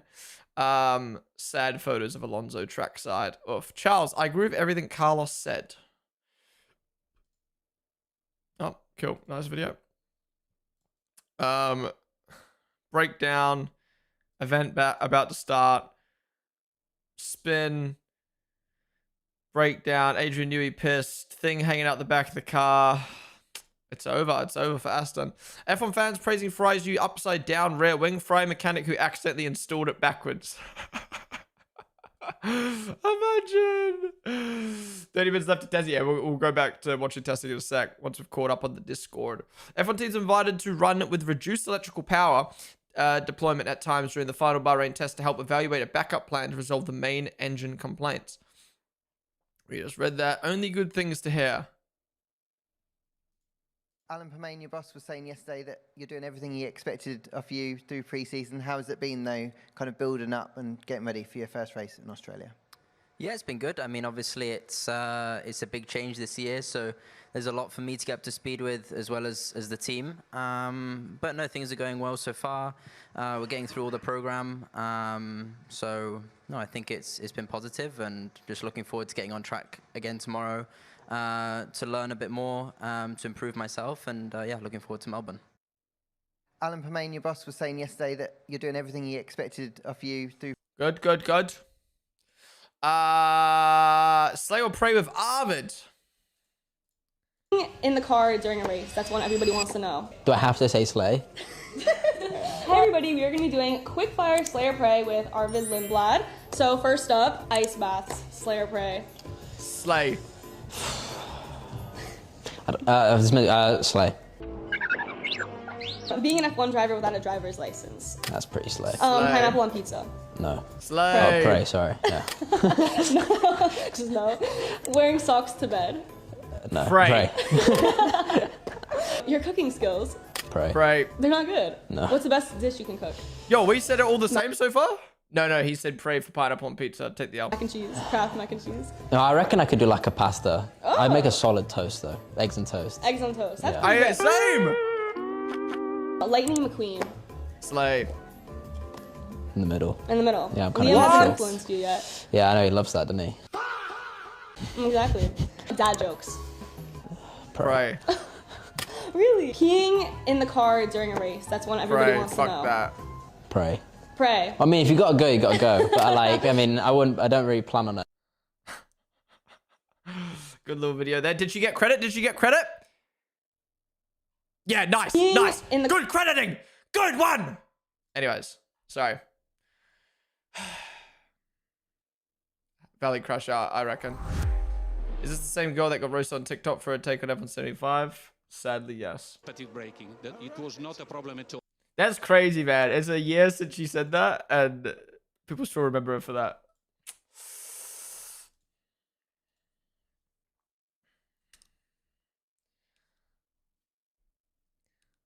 Your neighbor's gonna put her hand through. Yeah, actually, I've been shouting too much today. Oh, it's 3:30. She's still at work. Tomorrow, though, it's her day off, so I gotta be careful.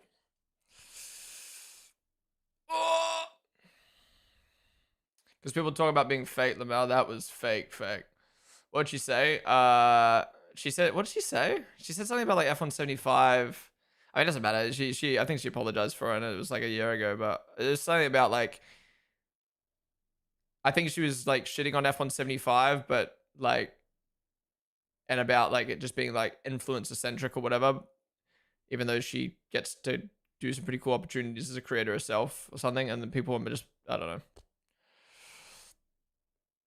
Noise complaints so bad, you know her schedule. No, the walls are so thin. I can hear when she gets up for work and when she doesn't. And on Fridays, I can hear her singing and hear her vacuuming and shit. So I assume she works from home on Friday or just doesn't work on Fridays.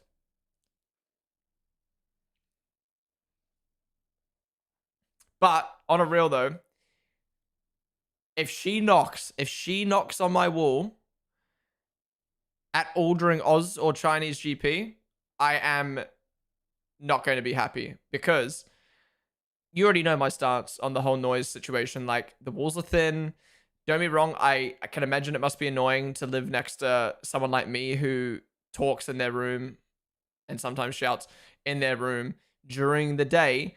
But I can do whatever the fuck I want in my house during the day, as long as it's not excessive. And like, don't be wrong, I'll pop the odd scream here or there, but it's no difference to having people around your house or having your speaker loud or whatever it may be, right? So I understand it's not the ideal situation to have as a neighbor, but the main problem comes from the fact that my wall is so thin. Our wall is so thin, right? It's the way the building's built. And I would literally be loud in my noise talking in my room at 10 p.m. on a weekend, and she would knock and complain. 10 p.m. on a weekend, me talking in my room. Doesn't matter if I'm streaming, on the phone, playing video games with my friends. I'm allowed to talk in my room at 10 p.m., right? Then you cut to OzGP China last year. Yes, that's out of noise hours. And I obviously I apologize for that. Like that's an issue. But again, weekend, and it's a one-off, or like not a one-off, like very, very rare occasion. She was fucking knocking at each other. Anyways, haven't really had any complaints since. We obviously had like a little like disagreement over text, blah, blah, blah. Haven't heard any knocking in basically a year, right? Haven't heard from her in a year in terms of noise complaints and stuff like that. However, this year, I think she got a boyfriend recently, and I hear her yapping in her room I'd probably say 2-3 times a week. Now, let's not exaggerate. 2 times a week, I'd say, yapping in her room past 11 p.m., right? And I don't have a problem with it, right? I don't have a problem with it, because I understand that the walls are thin. I don't have a problem with it. My problem is she complained and now she's loud. But you could argue she's being loud because I was being loud, and I'm fine with that. I'm fine with that. But if she knocks on my fucking wall for OzGP or China or Japan, no, actually Japan's fine. OzGP or China, if she knocks on my wall, I'm going to be pissed because I've heard her and her boyfriend have sex 7 times this year. After 11 p.m., I've heard them yapping, laughing, watching TV.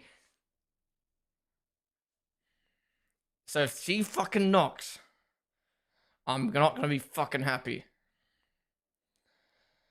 Maybe tell her to watch Ride to Survive and she will join you with the razor. True. Is she older? I think she's like 1 year older. You versus your neighbors, the battle we all had to see. 8 a.m. to 10 p.m. You can pretty much make as much noise about it being antisocial. I mean, obviously, if you're having parties or playing drums every single day, like, you know, it gets to a point where it's like, okay, like, you can't be doing that. But, like, talking in my bedroom like I do right now, like, I'm allowed to do this, right? And she would be knocking, she'd be knocking at, like, 10 p.m. being on a Saturday, being like, you're making too much noise. I'm trying to sleep. I'm sorry. 10 p.m. on a Saturday. Get a fucking grip. And then when I was actually being noisy outside legal noise hours, she would then be like, you're noisy all the time. It's like, no. I've been noisy for 2 weeks or 2 weekends. Every other time you've complained is not valid. And I have proof to show you that I've never been noisy, blah, blah, blah. Like there was one time I was having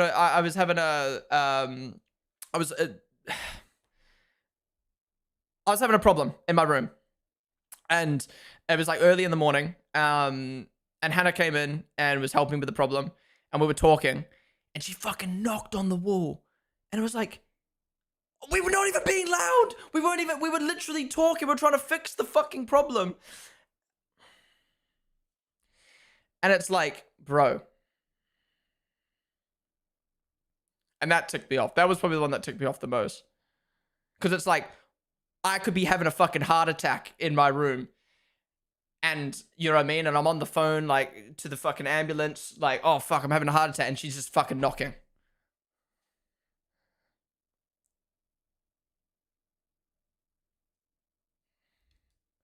Do you enjoy? Okay. Knock when... No, I'm not doing that. Would you be angry if your fire alarm went off? Dude, our fire alarms went crazy. So crazy loud. What if knocked one of the posters off the wall? Then I'd be fucking fuming. Mason, they were the bitch, dude. Put a note under a door for the LGP. Weekend saying you have work, meeting at 4 a.m. So that's the thing. I was thinking about, like, I'm not gonna lie. You know when it pops up, like, on TikTok, when it's like, someone you may know, because I've obviously got her number, she popped up on TikTok, and I saw her TikTok, had a little stalk of her TikTok, and it kind of made me, like, put a name to the face, or, like, put a personality to this person, and it did kind of make me go, like, this is a person at the end of the day. Like, you know, it must suck having a neighbor who is constantly talking in their room. Not that I'm doing anything wrong. That's not me admitting that I'm doing anything wrong, but it must, you know, suck to have a neighbor who is, I guess, louder than a normal neighbor, right? Than your average neighbor. And it kind of, like, made me put, like, damn, like, you know, she lives a life, and, like, she probably gets woken up sometimes by me, or, like, you know, she has to deal with the thin walls, just like I have to deal with the other neighbors on the other side of their thin walls, right? And it made me think, like, man, maybe I should just, like, I don't know, buy her a gift and write a note and be like, hey, I'm gonna be noisy these few days, and just be like, just so she can prepare. But then I was also like, should I really, like, I don't know, like, at this point, it's, like, so far gone. The relationship's so far gone.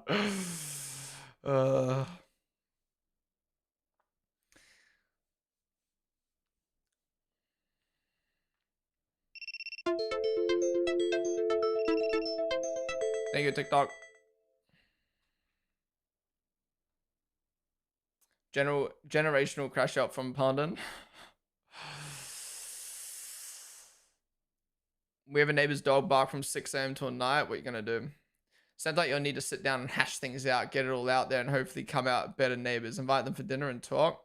It's long past that Savian. We used to be friends with them, and they came over once and were like, oh, by the way, your speaker's really loud. And we're like, oh, I don't even know. Thanks for letting us know. And, you know, like made us aware of it.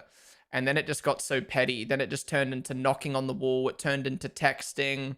You know, I said, yo, can you come over and chat? They're like, it's not I don't feel comfortable as a woman coming over to a men's apartment to chat things out. Literally fucking live with a woman and you know that. And we've met before. She also started sending her neighbor over to talk to me, not her. I've never met her. I've never met her. The closest I've ever got to her was like 2 days ago. We walked past each other in the courtyard. That was, you know what I mean? It's like, it's past that.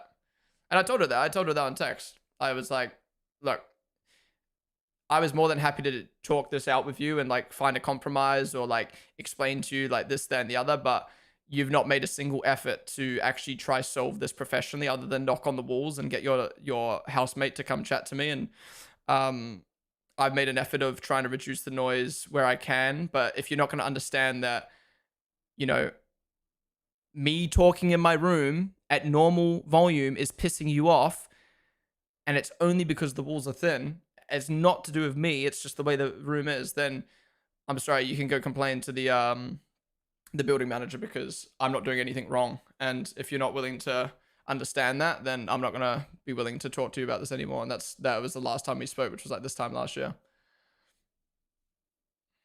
TikTok baddie for harassment.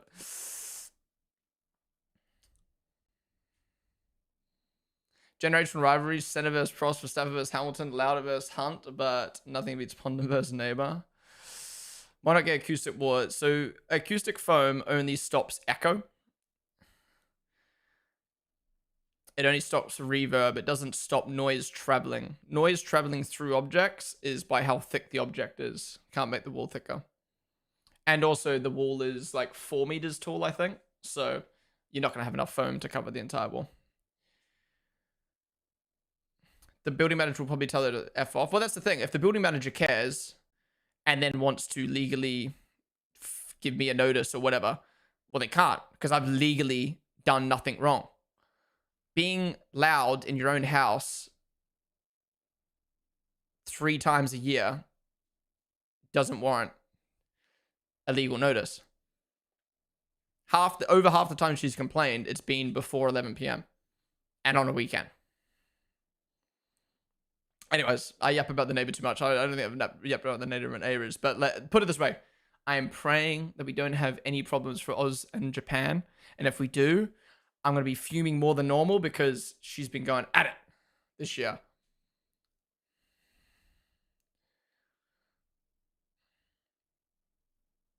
Sounds like the start of a romance story. Okay. Aston gearbox engineers be like, when they Honda go low, I go lower. Liam Lawson sleeping. Have you just changed your name to that recently? Are you sparing the building manager? No, the building manager's a fuckwit too.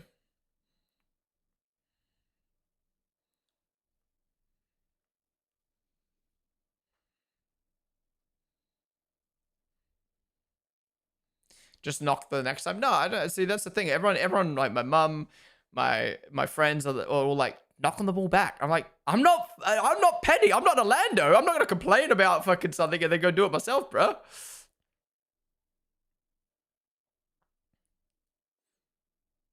Imagine me making noise in my room and getting knocks on the wall, and then the second she starts making noise, I knock back. Like, that's just fucking petty. That's just dumb. What if your building manager watches your stream? I don't think he will be. 2 people attend in Discord today.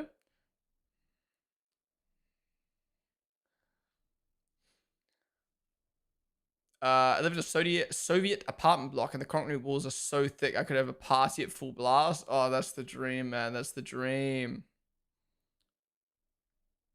All right, we've got 15 minutes left of testing. I really need a wee, so I'll be back.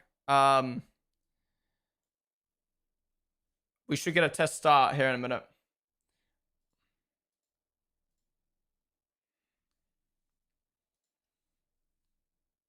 I'll be back. I'll be back. Move to Russia? Might have to.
I'm back.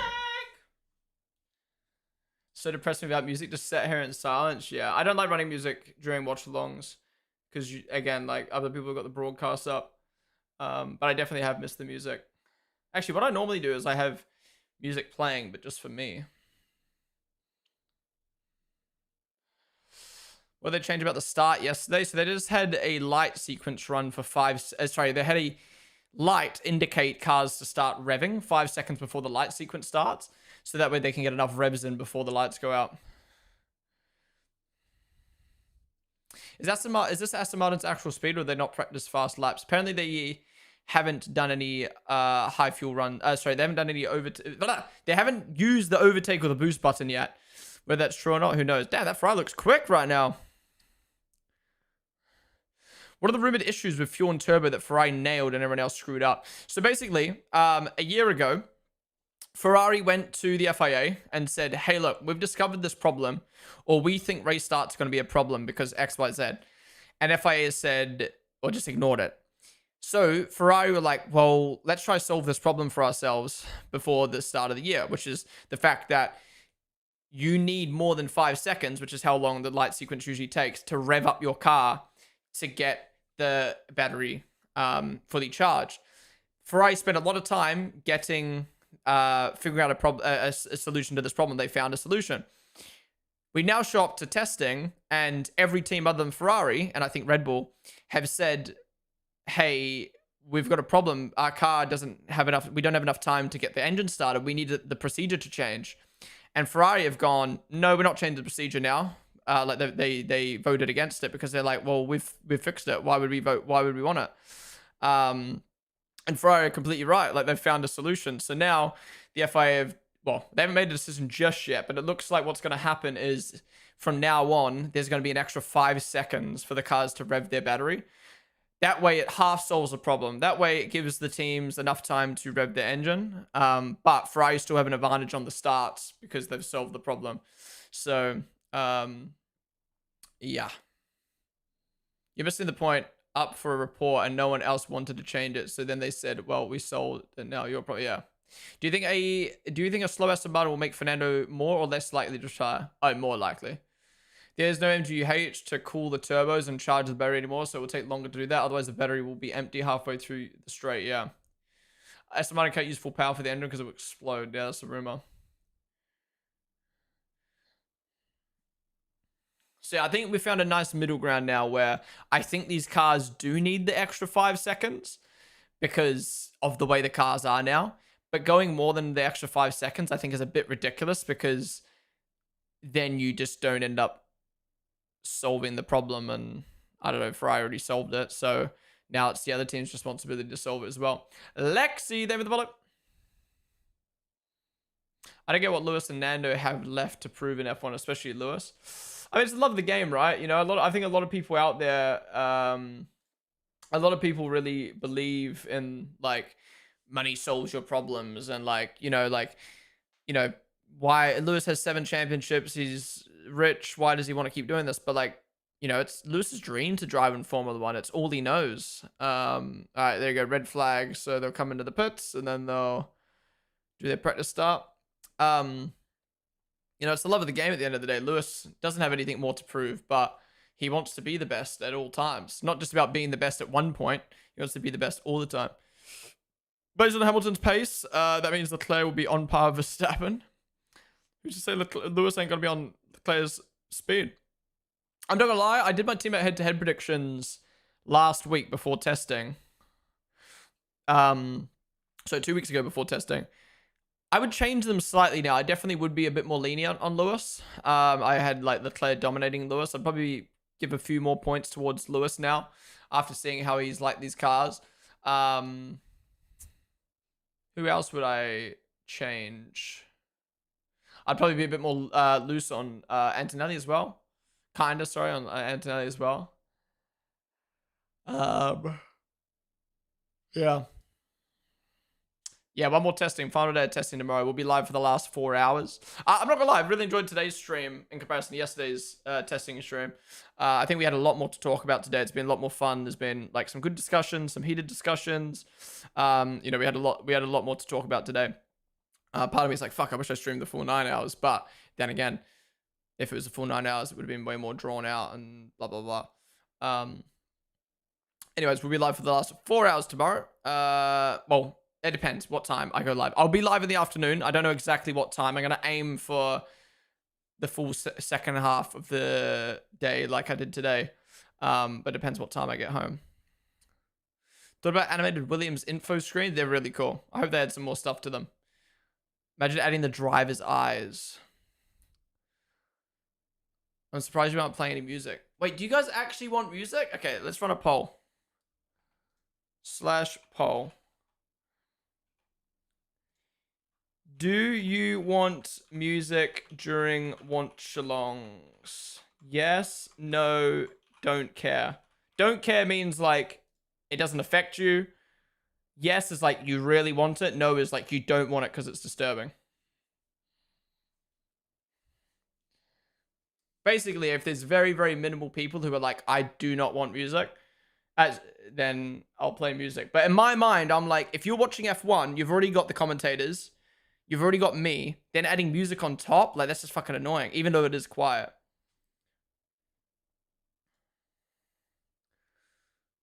Like, imagine me just playing music while Crofty's chatting and stuff. I wouldn't want to do it anyway for quali in the race. I want to fully focus on the broadcast, but practices maybe. For testing, I think it's fine, not normal ones. Can't believe how close we are to the first race. Feel like last season only just ended like the other way. Oh, honestly, man, it's crazy. Test the music so we know what it's like. Okay, wait. It'd be like this.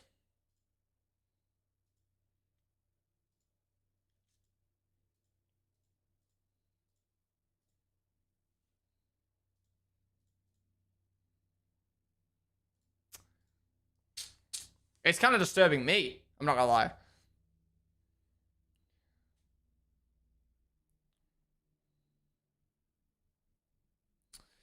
He's gonna be the strongest average for the year, team and driver. Oh. Wait, is that a McLaren? McLaren broke down. Oh no. Oh, that means we're gonna get a practice start maybe. Alright, thoughts? Oh no. Are we gonna get a practice start or nah? Just leave him there, it's okay. It would clash with your current music. Yeah, that's as well. I think I'd prefer people to just pick their own music anyway.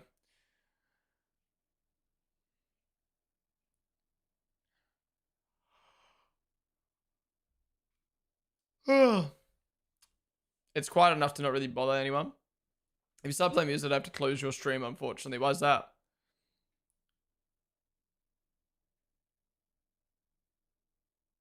Yeah, I just feel like it clashes too much with the broadcast. And my logic has always been with music on stream. I only play music on stream when it adds to the vibe of the stream for me. Which is basically any time I'm not doing watch-alongs or not gaming, really. Because some people play music the whole stream, even while they're gaming. But I'm like, nah. Like, I'd rather other people pick the music that they want to play if they want to play music. Because some people don't like my music choice, you know.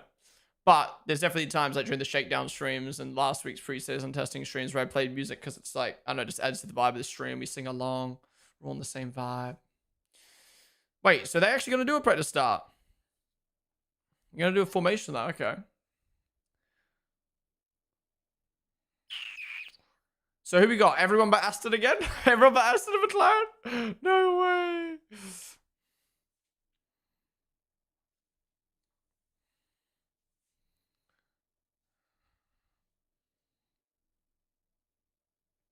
Alright, so they'll do a formation lap and then they'll do a practice start.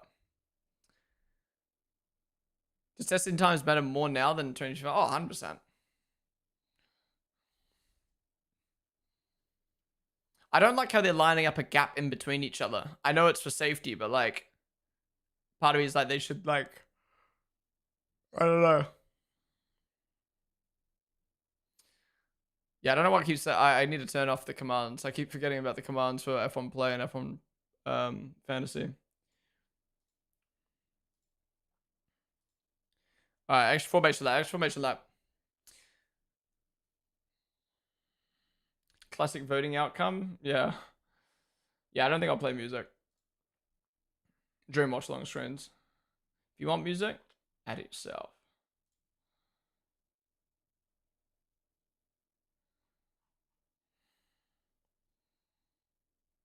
Okay, so he came out the pits fine and then... Oh, was it just stuck in first?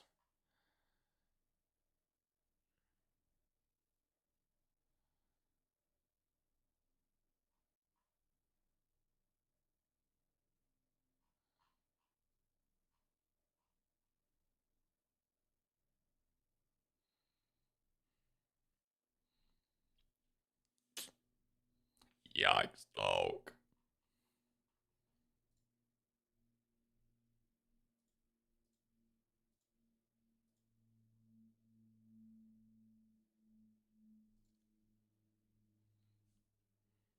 How's Blood looked on testing? It was pretty good, to be honest.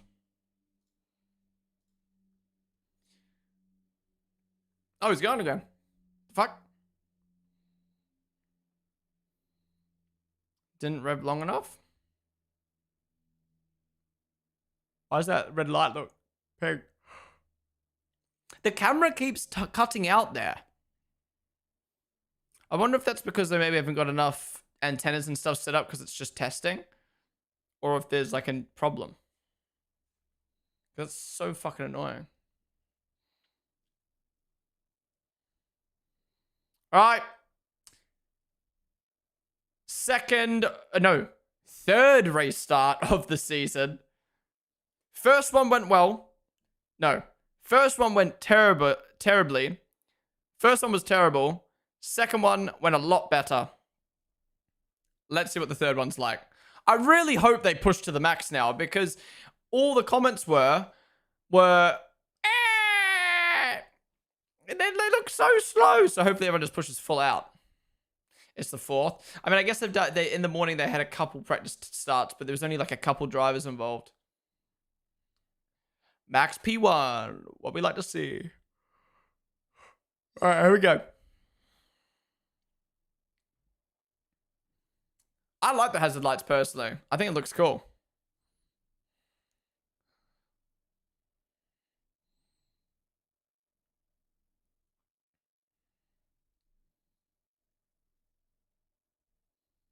All right, here we go. Revving the engines. The blue light, and then the light sequence comes on. And everyone got away. The Haas was quick. The Ferrari is quick. Okay. Again, we don't know what that means. We don't know if that was everyone pushing full out because it is testing, but the Ferrari engines definitely look the quickest for the start. Dude, Ferrari about to qualify P10 and get P1 by turn 1. Doesn't even matter if Lewis goes out in Q1 anymore. With race starts like this. Ferrari are cooking.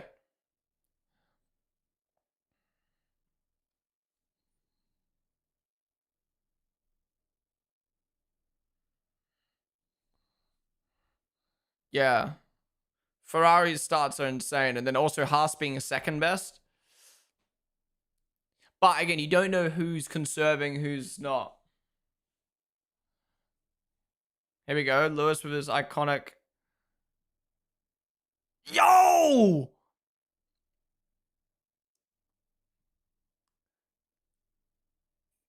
Wow, Lewis was pushing full out there. I don't know how people are saying the starts look slower. I don't understand how people are saying the starts are going to be slower. It's just testing. And whenever you see a car actually launch properly and full accelerate, it looks really quick with the battery. We're just glad everyone got away. Yeah. This is, yeah. It's good that everyone's getting away, though. 2 practice starts in a row now. Everyone's gotten away.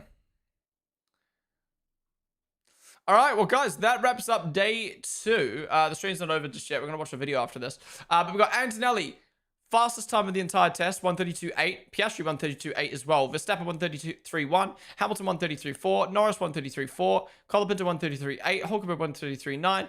Russell 134.1. Ocon 134.2. Lawson 134.5. Albon 134.5. Bortolotto 135.2. Behrman 135.2. Perez 135.3. Alonso 137.4. And Bottas 140.1. Key takeaway in terms of times, Audi, you know, only, what's that? 7/10 off of Verstappen, 1/10 off of the fastest time. We'd love to see that from Audi. Most laps for the day individually as a driver was Max Verstappen, 139. A lot of laps after yesterday's kind of problems. Least amount of laps for an individual driver was Bortoletto, 29. Yeah, 79 laps for Antonelli, 86 laps for Piastri, 139 for Verstappen, 78 for Hamilton, 72 for Norris, 120 for Colapinto, 73 for Hulk, 77 for Russell, 58 for Ocon, 106 for Lawson, 117 for Albon, 29 for Bortoletto, 69 for Behrman, 50 for Perez, 68 for Alonso, and 58 for Bottas. Damn, Cadillac's really lacking time, aren't they? All right, one testing day to go. We'll be live tomorrow for the afternoon session, so be sure to tune on in for that. Quickly before we end, though, let's look at this last quote from Behrman. Behrman says, I was behind Lewis and I saw it, and I was like, fuck, what happened? I thought it was broken, but honestly, it's super innovative. Love that, love that. Anyways, guys, that is it for today's stream on YouTube. We're going to stay live on Twitch for a little bit longer to watch one more video. So if you're watching on YouTube right now, come join us on Twitch, twitch.tv/Ponden. Thank you guys all for tuning on in today. Really do appreciate it. Be sure to subscribe down below. Be sure to like the stream. Yeah, be sure to join us tomorrow, same time, same place. Yeah. Also, be sure to join the Discord as well. So you know exactly when I'm live. I keep you updated with all things in there. So be sure to join on up. Anyways, YouTube, I'll catch you guys later. Bye-bye.